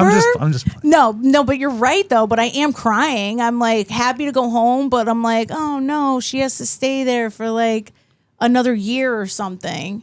We did reunite. How much older or younger was she? We're the same year, same age. I think I might be older by a few months. I think she's November and I'm June of the same year. All right. Yeah. So you know exactly her birthday. You like know the time she was born. I do. Yeah. I probably do. You have her astrological charts. I do. Because when you're in prison too, you're like way more thoughtful in that way. You have time to think about somebody else, right? So it's like, yeah, she would do a lot of sweet things for me, like get me drawings and stuff. And I didn't even think in that way. I'm like, I don't know the prison gifts. What do I get? What do I do for this girl? Did you like make grilled cheese on the radiator and stuff for her? No, but these girls would whip it up in the microwave. I never had such like gourmet meals out of a microwave.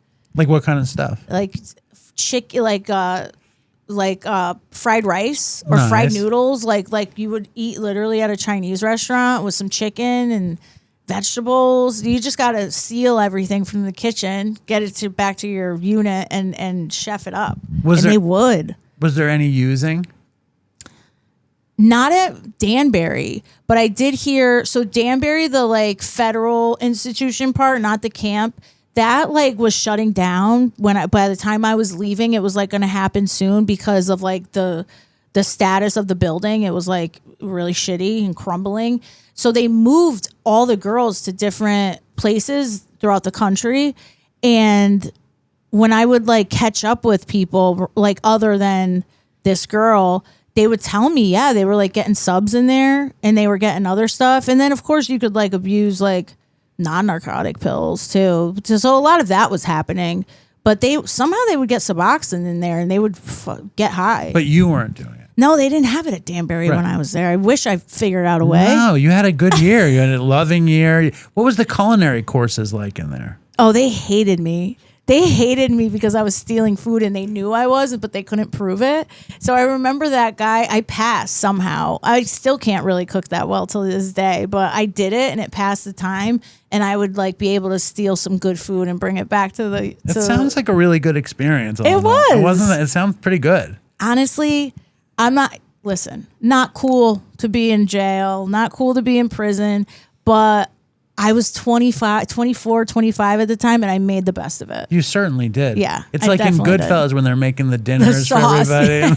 Did you guys do the garlic? I would come back with like really good chicken, and everybody would be like, all my friends would be like, yes, That's awesome. We're going to eat good tonight. Yeah. That's awesome. So you get out, and what's your life like? I get out. It's the end of 2013. My By life the way, was. you're doing fantastic. This is you're so fun. I think. Thanks. Thank you. I honestly wasn't that nervous to do this. I think it's because of you. You're very calming. So 2013, this is a time where when I got out, I was perfectly fine and probably didn't need to get on anything.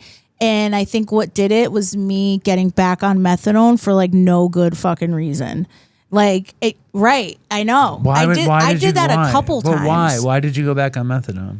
Because I think my justification at the time was like, so you don't use. But you hadn't used, right? I've never heard that either. That's the craziest thing I've ever heard. You're saying how do they even give you methadone if you don't test positive? I probably did do something. Took a few pills or something. Yeah, I probably did do something, and then my brain was immediately like, just get on the program. That was like my answer to a lot of things during that time frame, because my thinking was, at least if I'm on the program, I'm not going to get sick. I'm not going to get sick, but also like I have something, and I don't have to like search for pills or search for dope. I don't have to worry about money. I'll just go get my dose every day. So in reality, like with the disease, that's what it was. It was like just wanting that comfort again and wanting to use, but justifying it that it was the methadone program, so it wasn't really using.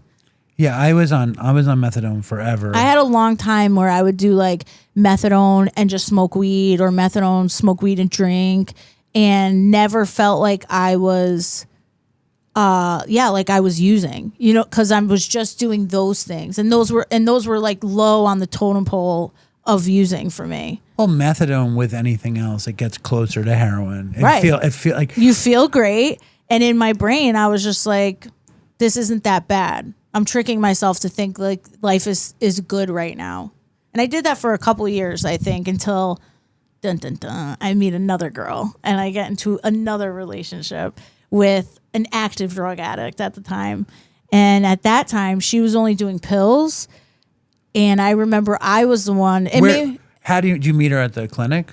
No, I knew her. I knew her brother, and I knew her. And like, I was out with a friend one night, and she was with her, and we just kind of like got flirty, clicked a little bit.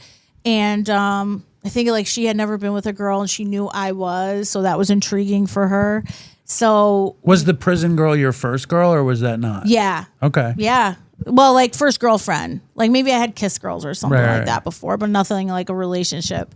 And I meet her, and I know she's like doing pills, and I feel better because I'm only on methadone and smoking You're like weed, sober. Right? Yeah, exactly. Yeah. That's what I would really think. Well, you were an IV heroin addict. Like you had shot heroin. Yeah. So like being on methadone and smoking weed before you're really sober, it kind of feels like you're right. It's like harm reductionist at least. And I lasted a couple years like that. So but I didn't do any work on myself. I wasn't like going to meetings and doing stuff like that. Why would you? You're on methadone and smoking weed. It's right. Like, imagine that. You're like fucking going to AA meetings. I know people though that in the program right now who are at least I don't know if they're smoking weed. They might be. They could be. But I know they're on the program, and like that's a whole thing, because people like it should be abstinence and blah blah blah. But no, I think it's listen. I don't have any issue with any of it. I just me neither. I feel like you're kind of like me though. Like because I was on methadone for 8 years or something, right? And I would. I'm sober. But I wasn't. I was not sober. Like I didn't think I was sober. I was very much though like you in that I was like, I need to have something. Yeah. I need it every day. Yeah. I can't afford to have it every day. I can't have a day without it. Right. But then I would like steal money every morning from my girlfriend and cop dope before I went to the clinic so I could really feel it. Right. And then you could buy pills at the clinic. Yep. Which I really liked that. I liked all the access. I really enjoyed the access to drugs at the methadone clinic. But like that's what I mean where I was like I wouldn't say to myself like you're sober, but I felt kind of clean because I wasn't putting like a needle in my arm. You know what I mean? Yeah. And that thinking carried me for a couple years. And then when I met her and she was doing the pills, I was the one probably like a month or two in who was like, why are you spending so much money on pills when you could just get dope? Right. And enter the dope again. And that's how I got back into it. And that that like lasted for another 2-3 years of just. How did you guys get through it? And that's serious junkie love, huh? Yeah. Junkie love is the best. It's the best kind of love. That was actually an insane time because I don't think I ever really got into a relationship when I was doing like the pills and selling stuff. Hold up. Oh, okay. I did this whole interview, right? Yeah. And the video shit like doesn't really hit. Like our video or the audio hits way better than the video. But why do people not watch the video? Yeah, people don't really watch the video. That's crazy because I'm like more visual. I like listening to podcasts, but like I want to see people too. I think YouTube just doesn't show it. Yeah. Like it's because like but the clips must hit. Some do. Yeah. I think yours are gonna smash. Oh, good. I hope so. I think your reels are gonna smash. I hope so. At 30 minutes in, you said something that I thought was so fucking funny. I've never remembered a time. Yeah. Like sitting talking to somebody. Yeah. And at 30 minutes, I was like, wow, she said something really good. That's good. I'm so happy this is going good. You're doing so good. Thanks. So fucking. I want to have you back. You come back yeah, whenever you want. I would love to come back. So fucking whatchamacallit. So I'm in this relationship. Yes. With yeah. another girl. Yes. Yes. And you convince her to getting on heroin with Yep. you. And you know what? Do you ever think back to people that I don't like to say like I got her on heroin because people are going to do what they want to do regardless. And I do feel like it would happen if it's meant to happen regardless. Plus she was already a drug addict. But did I get her on heroin? I was the one who brought it up for sure. She was on pills. Yeah. You brought up the heroin. I mean, yes, you did. You did. Exo facto, yes, you did. It doesn't mean that she wouldn't have gotten on it without you, but it just so happens that, yes, you got her on heroin. Yeah, I'm the one who brought it. Well, my friend Todd, who died, like, I got him on heroin. Like, yeah. In reality, I didn't.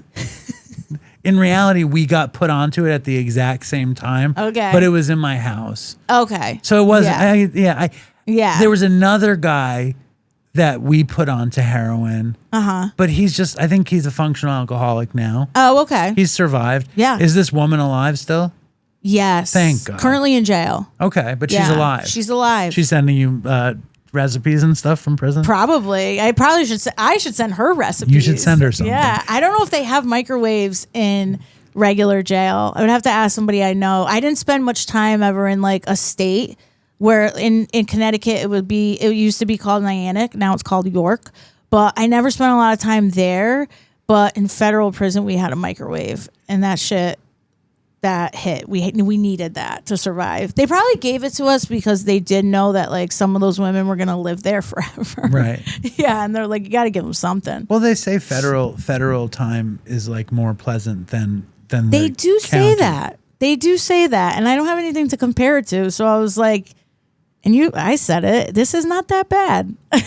What was I going to say? How did you guys survive for the 3 years? Barely. Like, how are you making money? Yeah, I always have kept a job somehow, some way. I hold on to it, right? Because in my head, I'm like, I need this. Well, it's because you're highly adaptable. Right. Yeah. So I always kept a job. She would do her own little hustles to get money too. But it was like super fucking chaotic. And it was, she also just had her own issues, like anger issues and stuff like that, where we would get into fights, physical fights. And it wasn't really a relationship if you weren't in a physical altercation though. Right. Did you have any non-violent relationships? Yeah. Okay. So there was the one that I got when I got out of Mountainside and drank that first night with that guy. That wasn't physical, still chaotic, but not physical. And then the prison romance never got physical. Right. Yeah. So you and this woman, how bad is the heroin habit? Are you on methadone through that whole time? Yeah. Is she? She gets on it. She eventually. has. She gets on it eventually. Yeah. And it was bad. It was really bad. And it was right at like the time where it was like 2017. So I think fentanyl was just like really hitting the scene. And somehow, some way, I never had like an OD where I had to be like Narcan back to life. I definitely have fell out in scary ways before. That's what like really made it scary because there was a couple times like I've had to Narcan her, get her back to life, and like because she's falling out. Like that. Can't call an ambulance because you don't want to go to jail, whatever. All those things, yeah. So it was bad, and this was all like in her dad's house. Her mom had passed away years before that from cancer, and she was a great woman, great lady. I knew her from her, yeah, because I knew her older brother when I was younger. And so I met her mom before. She was awesome, and her brother was a great guy too. And that's how like I knew her, right? But we never hung out before that one night. My friend and her were out together, and I think just after her mom died, I think that like really broke up the family, and just like things fell apart because her dad. I don't think her dad was ever the same after that. And he kind of like had some alcoholic tendencies, so like he kind of just let us do whatever we wanted in this house.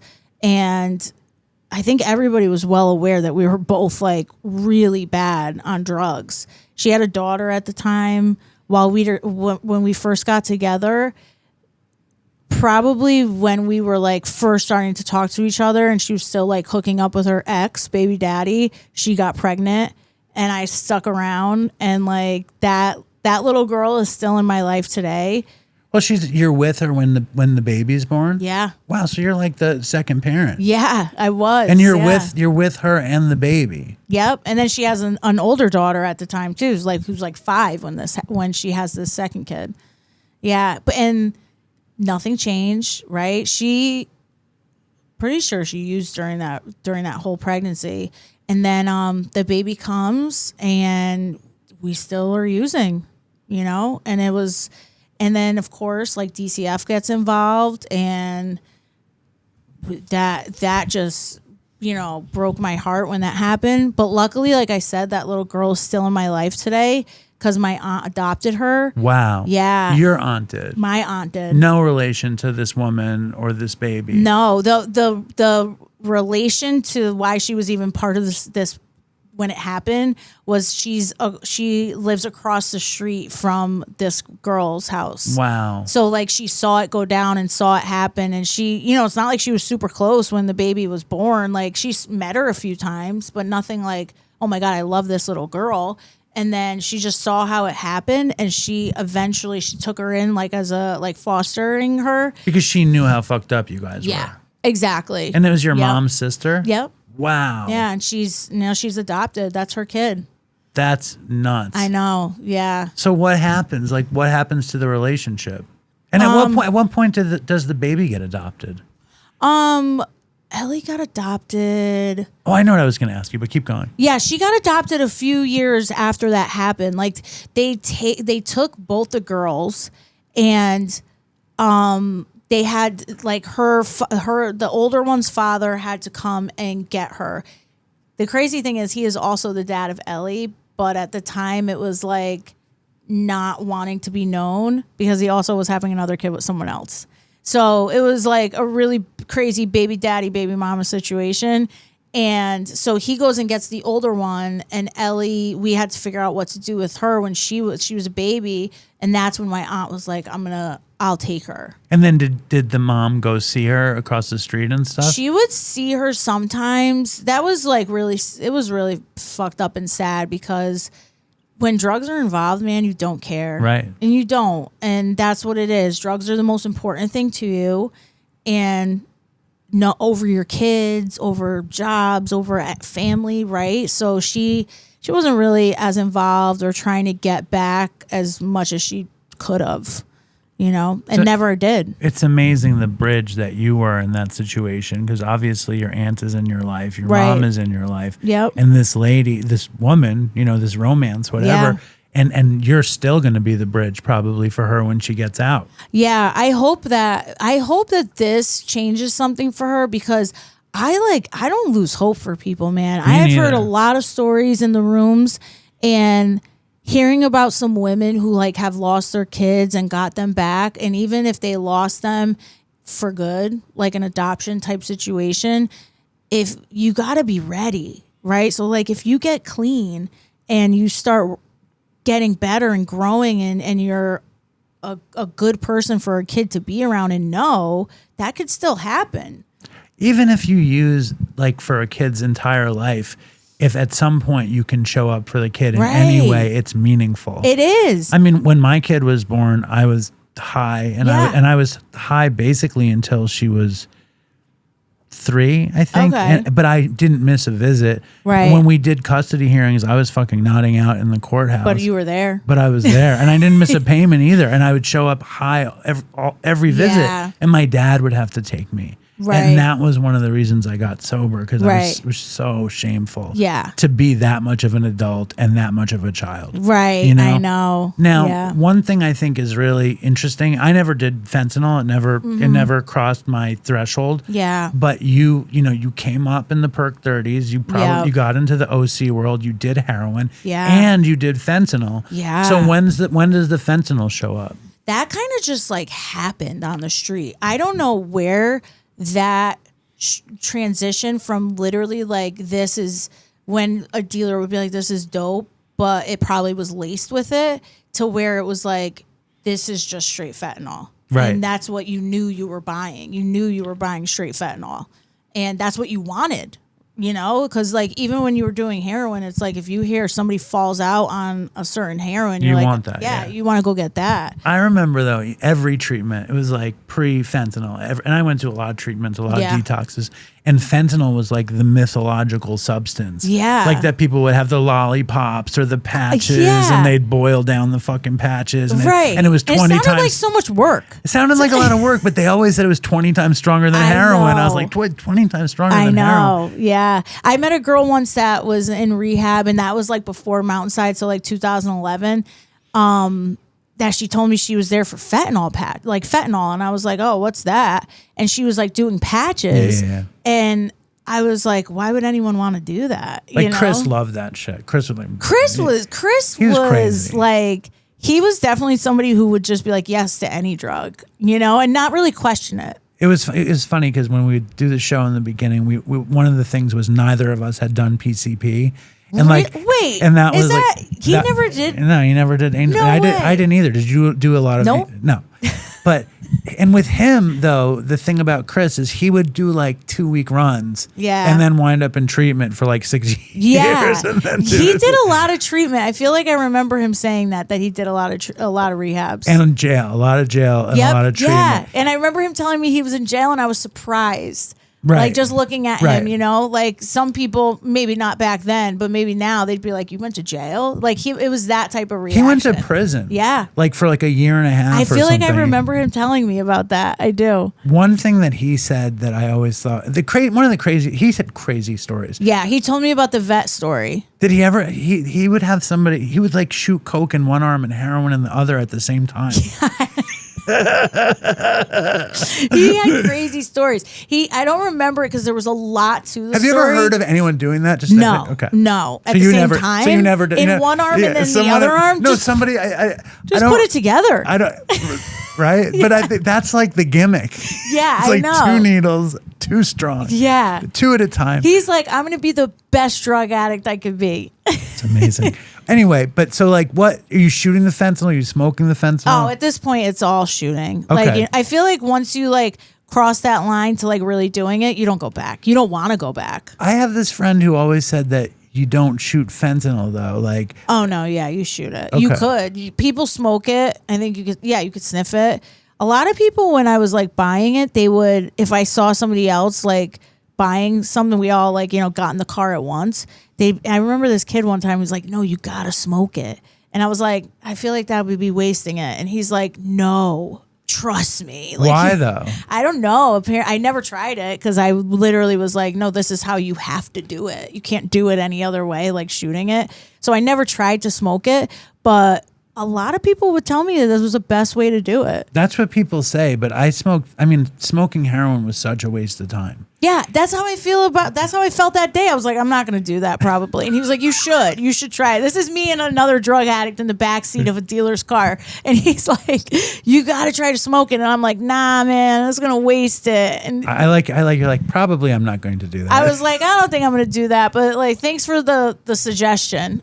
So what happens to you? What happens then? What's the next thing? What happens to the relationship? You know what happens? Like that relationship also just stopped because I think I finally was like, I can't hang out with this girl anymore. Like I can't even be around her. It's that bad. There's no point anymore because I don't want to share anything with her.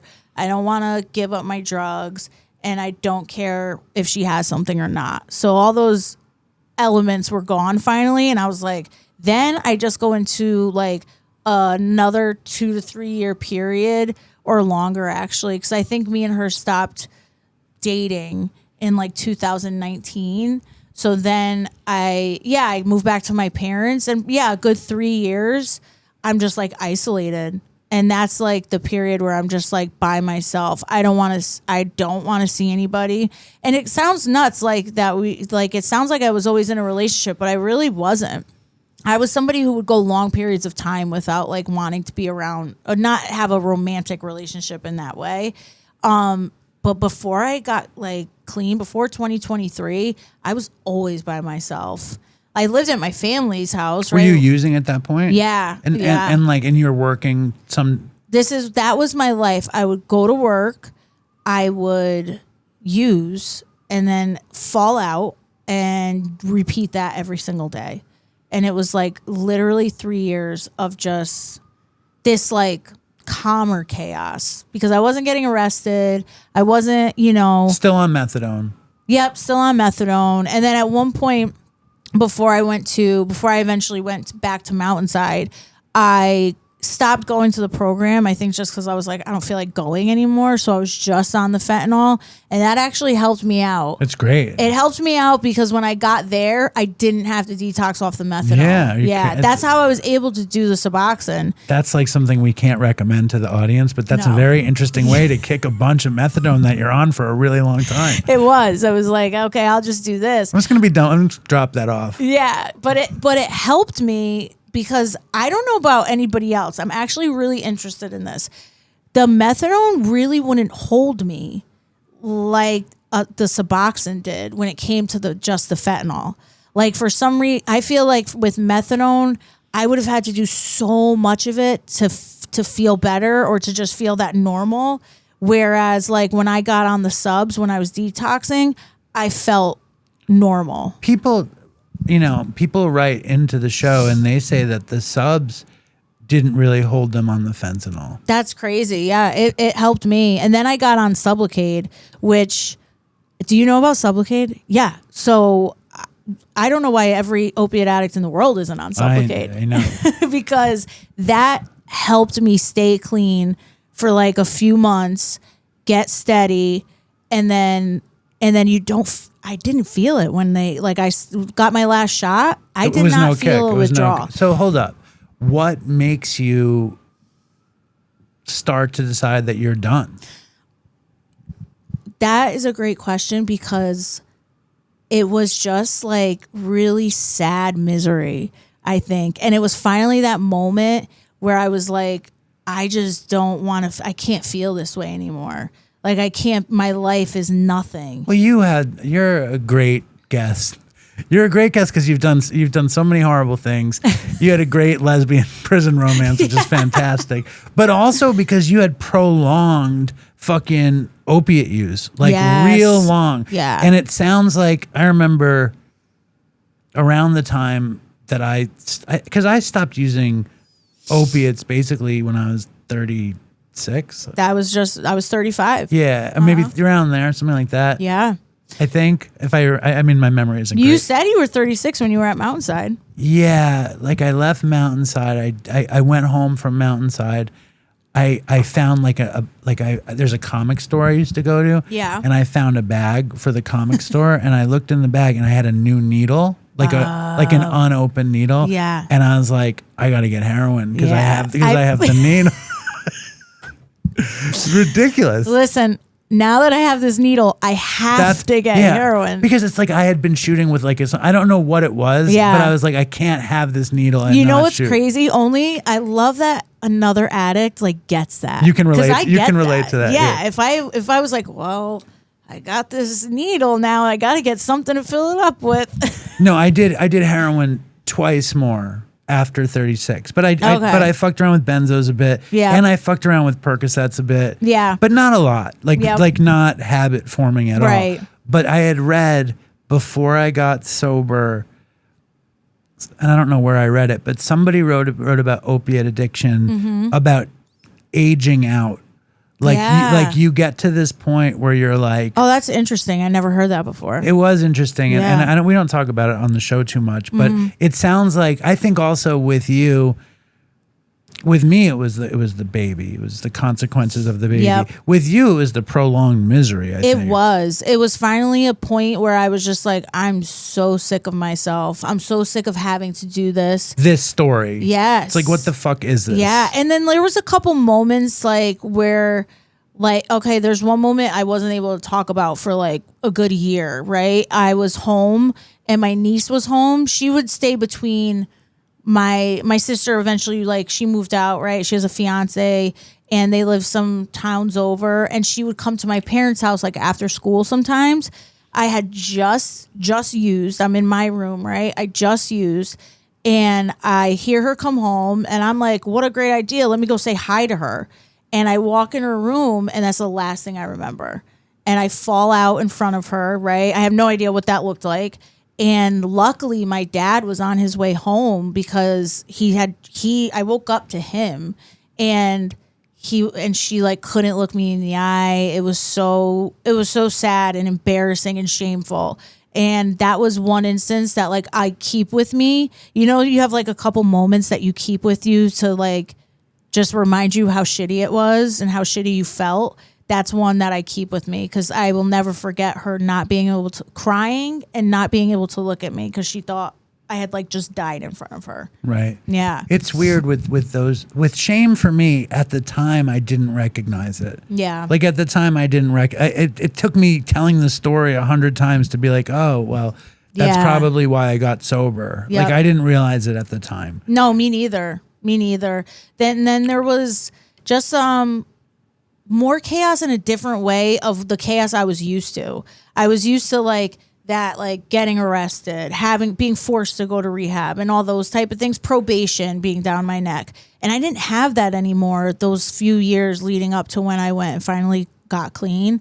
And I remember my sister though, it came to the point where it was like, you're going to die if you don't stop. Like that's where, and I didn't think like that, right? I could envision that, but it wasn't what I was thinking of every day when I was going to use.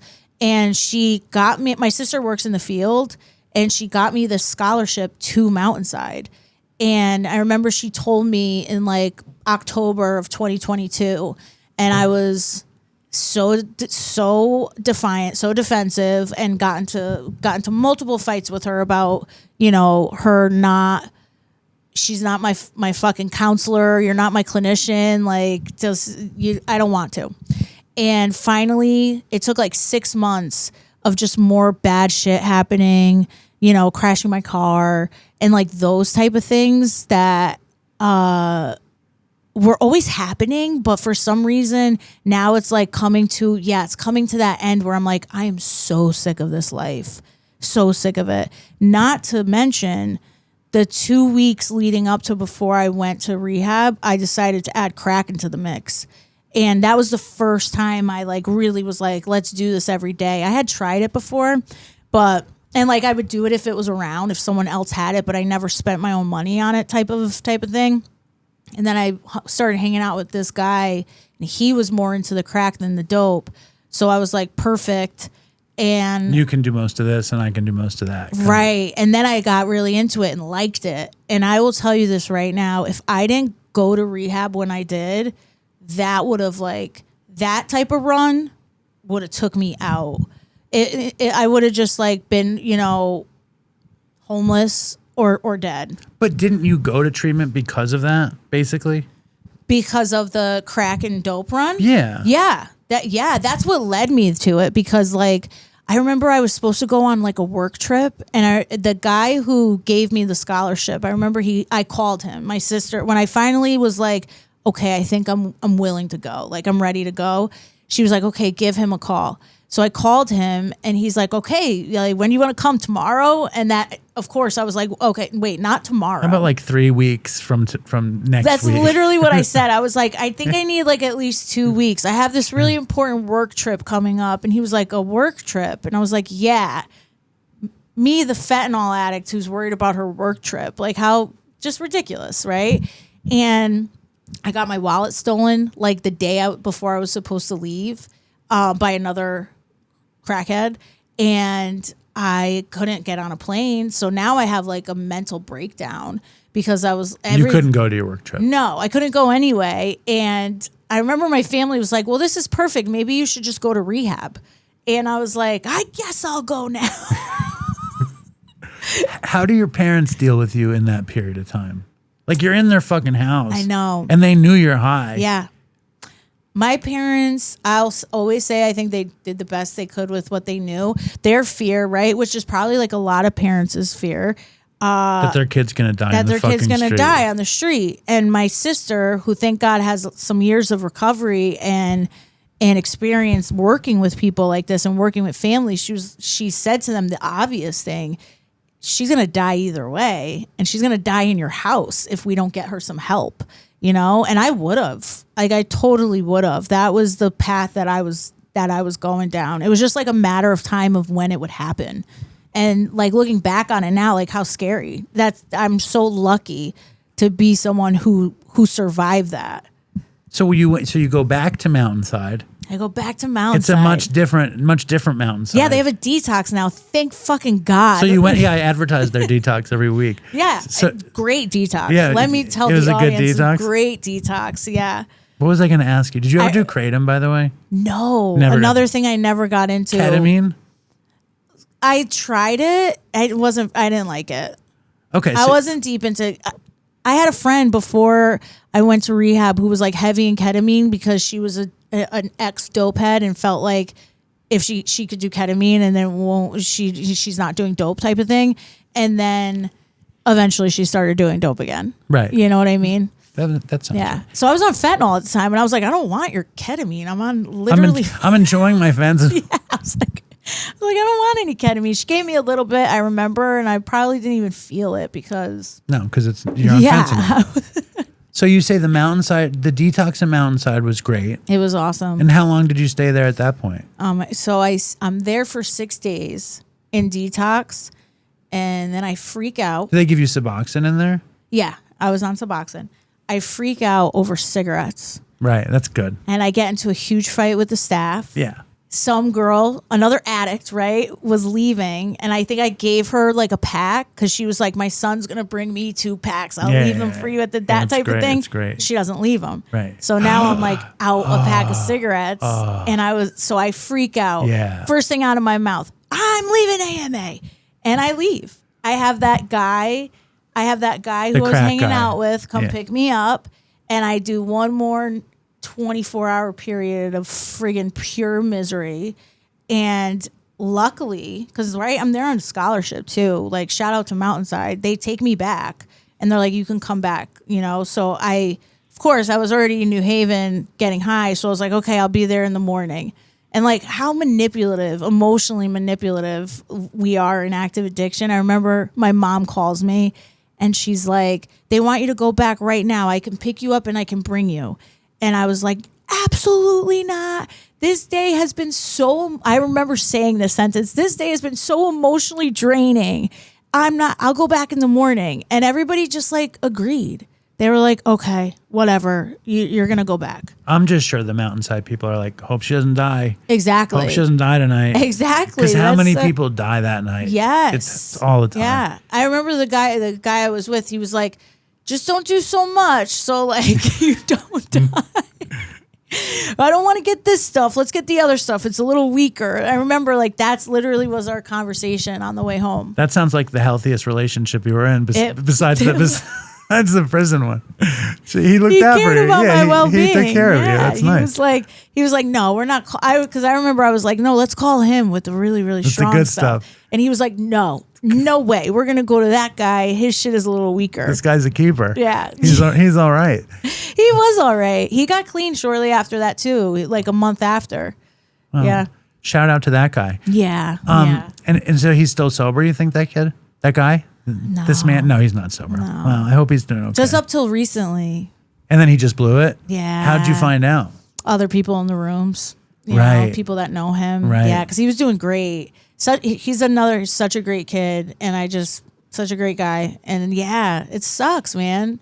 And you know what? I hate to say it like this because I'm not a freaking NA thumper, but like when you're working a program and then you stop, it's like a tale as old as time. And that's what happened to Chris. Yeah. I mean, that's totally what happened. He stopped going to meetings. Stopped going to meetings. Mm-hmm. But he was doing everything else. Oh, really? He was weird. Doing our podcast. Oh, okay. He was working for Dylan and them in that house. Yeah. And, you know what I'm talking about? Like he was staying busy. Well, he was working around. But he wasn't doing working a program. He was working around recovery business. Right. He was like a sober companion. Oh, he was working in a sober house. Yeah. He was doing a fucking recovery but podcast. Nothing for himself. Right. Yeah, I know. Well, the truth is, it's so simple. It's either you're like doing a program and you're not going to use. There's kind of no way, or you're not working a program and you might use. Right. Exactly.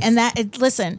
I am such a advocate of people doing whatever they need to do today. I don't I don't care what you do. Not in the way of I don't have compassion, but in the way of whatever works for you, do that, you know? But I think there are some things you have to ask yourself, right? Am I growing? And is my life getting better in some way, you know? Because I know some people who still kind of do what they do and think that life is better because maybe they're still working every day, they're functional. And I'm but there's no growth. There's nothing that's happening for you besides just barely using. I find, and I find that I've become very, I love program. Yeah. But I'm not. And I have sponsees and stuff. Do you? Yeah. Nice. And I have a sponsor, and I go to meetings and stuff. But I get annoyed at the meetings, and sometimes I'll walk away from the meetings. You're getting grumpy. I think I've been grumpy the whole time. but I'm down. I can't do it. I don't want to do anything else. Right. But I want to get deeper into the spirituality because when I get into it, it's fucking the best thing that I do. Even if I hate it. Yeah. Even if I hate it and it annoys the shit out of me, it still gives me the best, result. Right. How long were you in Mountainside that time? That time, just they do have an extended program. I was there for 40 days, I think in total. Yeah, I think it's, or maybe just a little less. And they have an extended program now, but it's not like it was when I first went there. It's pretty pricey, and it's it's another clinical type program where they do IOP and stuff like that. I liked it the old school way. We would just be in a house together, co-ed house together, and you worked from Mountainside, and then you would do your meetings. You would do your own thing. No, we're rerunning all the Dopey episodes on Mondays. We're calling it the Dopey Total Replay. Ah. And the last episode was you knew Ryan Sears, right? I don't know. You probably did. Okay. He I have actually to see his face. He made the Dopey logo. Oh, nice. That's a great logo. That was Ryan Sears. But they were talking about going to phase 3. Oh, okay. And that it was free. And that it was basically a crack house, but it was free.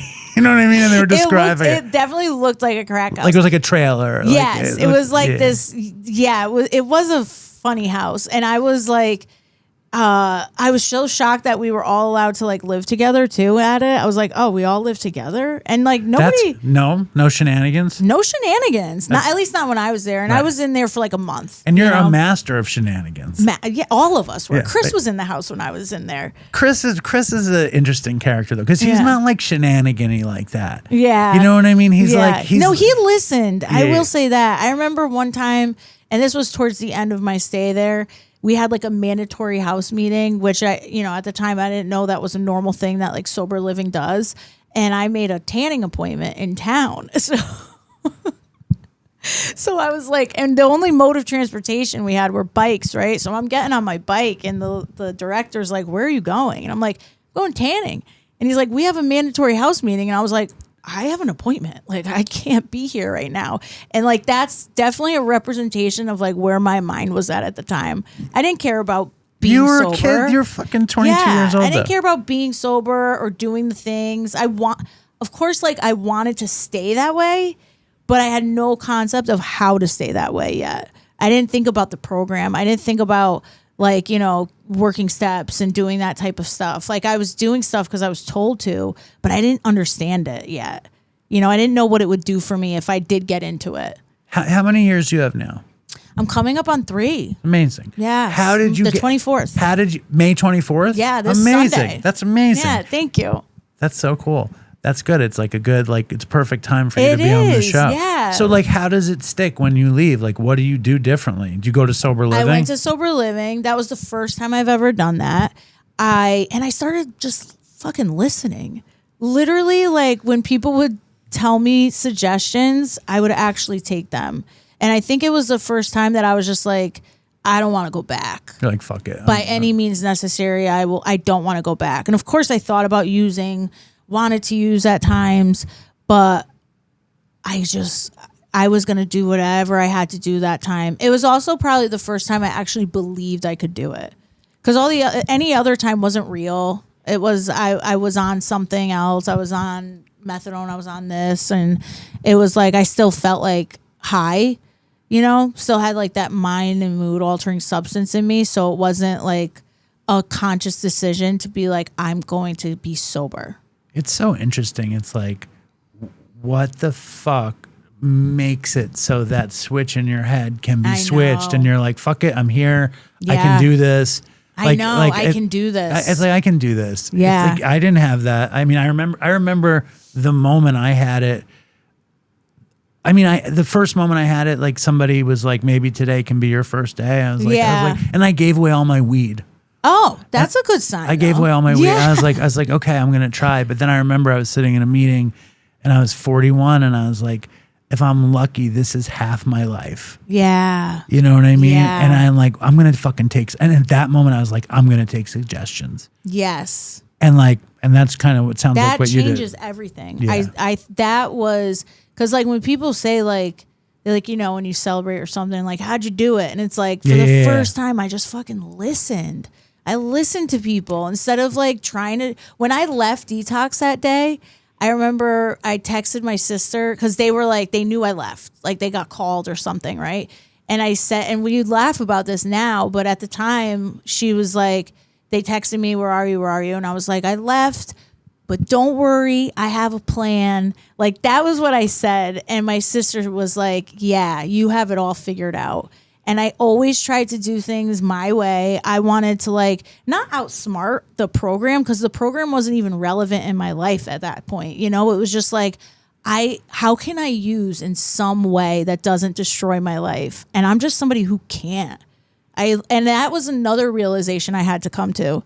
Like besides like the listening to people for the first time in my life, I had to realize like, girl, you are not someone who could put anything in your body. Like you just can't. You can't smoke weed and just smoke weed. That's never going to be a reality. I think it's funny because it's like, there's a part of me that says no one could ever prove that, right? There's a part of me that says that. Yeah. Like I hear you say that and I'm like, maybe I could. Like that's the thing. That's the thing I hear. I'm like, maybe I could. But the thing in me says, isn't that crazy thinking though? Yeah, it's totally crazy. Yeah. But I'm not willing to check. Like that's like maybe I could. Like maybe I've hit a point where like I could fucking smoke weed with impunity or whatever. Yeah. But it's gotten to this place where like things are too good to fucking take that risk. To even take the risk. Yeah. Exactly. And I don't know, that little, you know, voice might say that sometimes, but then it's quickly to like, you will destroy your whole life. Totally. Yeah. And that's like, I think the beauty of the program for me, at least, like following something like that, is my brain will always have like a shitty first thought and then it comes in and it's like, no, this is reality.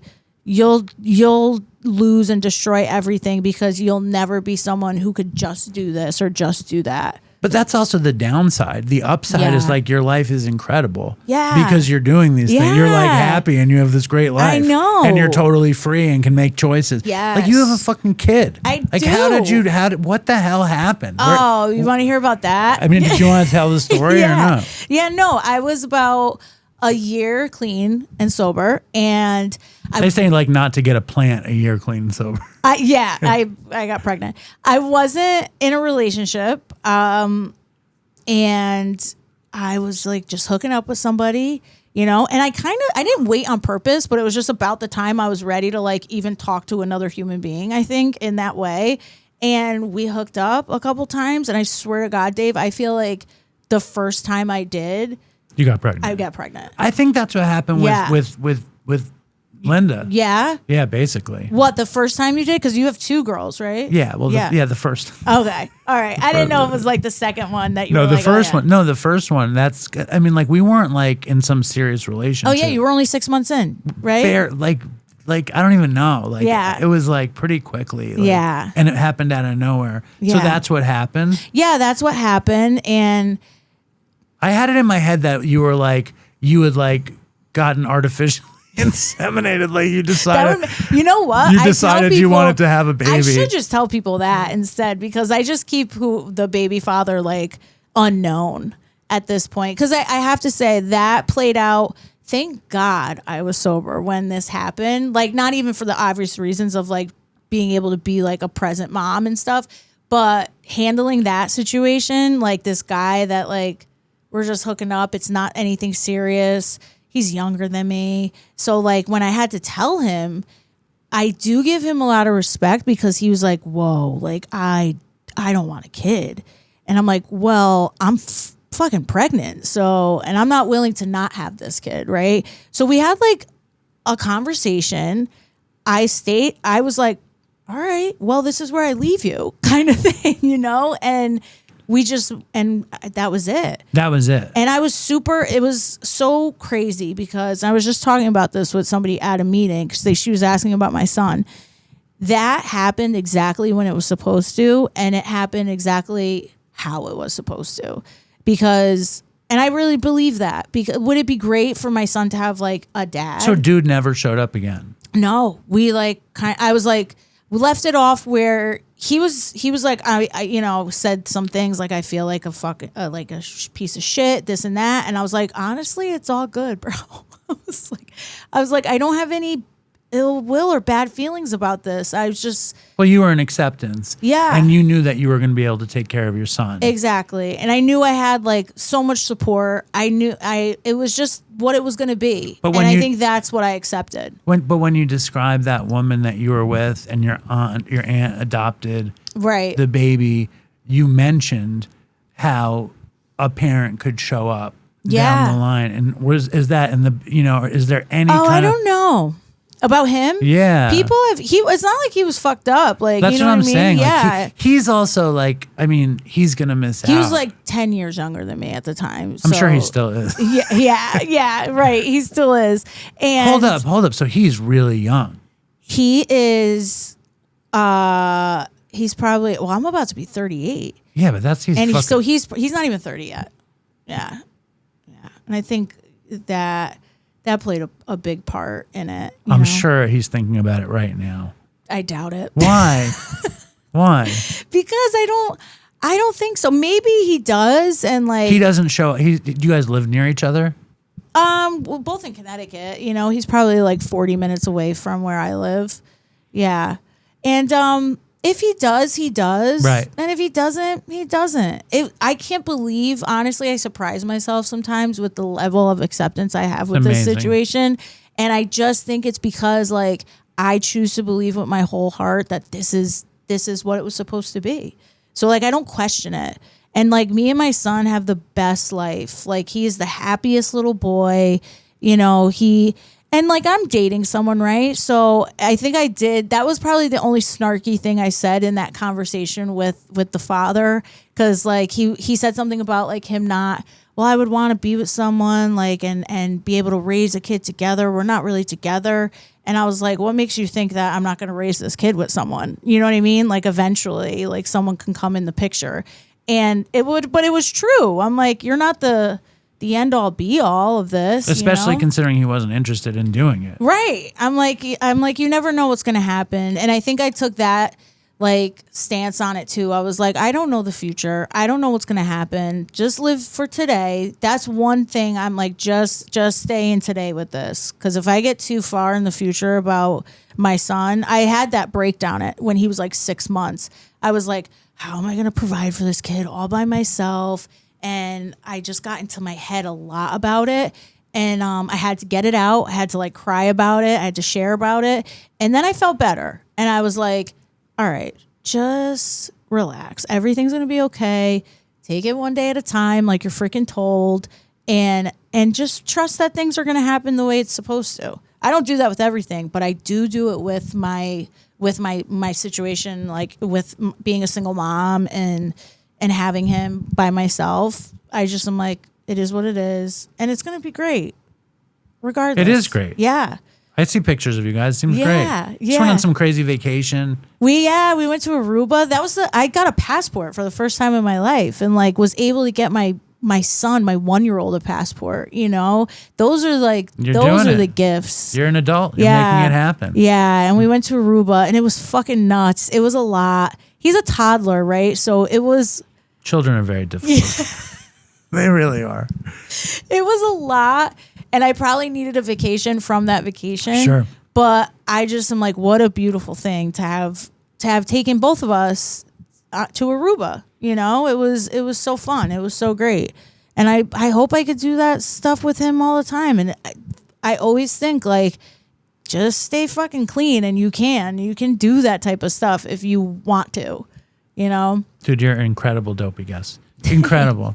You did really good, Kelly. Thanks. Thank you so much for coming. Of course. I hope you know, like, I was honored that you asked me. I was like, fuck yeah, I want to do Dopey. Of course I do. Well, to be honest, I like ran out of guests. Yeah. I like don't know what I'm doing. And then I see Sober Spill and you're on it. And I'm like, wait a sec, I bet she's got a fucked up story. I remembered the federal indictment thing. Like, yeah, that was a big part. but it was like, I didn't really remember it. Like, Yeah. I just knew, I was like, she's kind of fucked. I think she's fucked up enough to be really good on the show. Yeah. And like top 5, fucking amazing. Thank you. Thank you, Kelly. Thanks. You're Thanks so awesome. much. You're welcome. It's fucking great.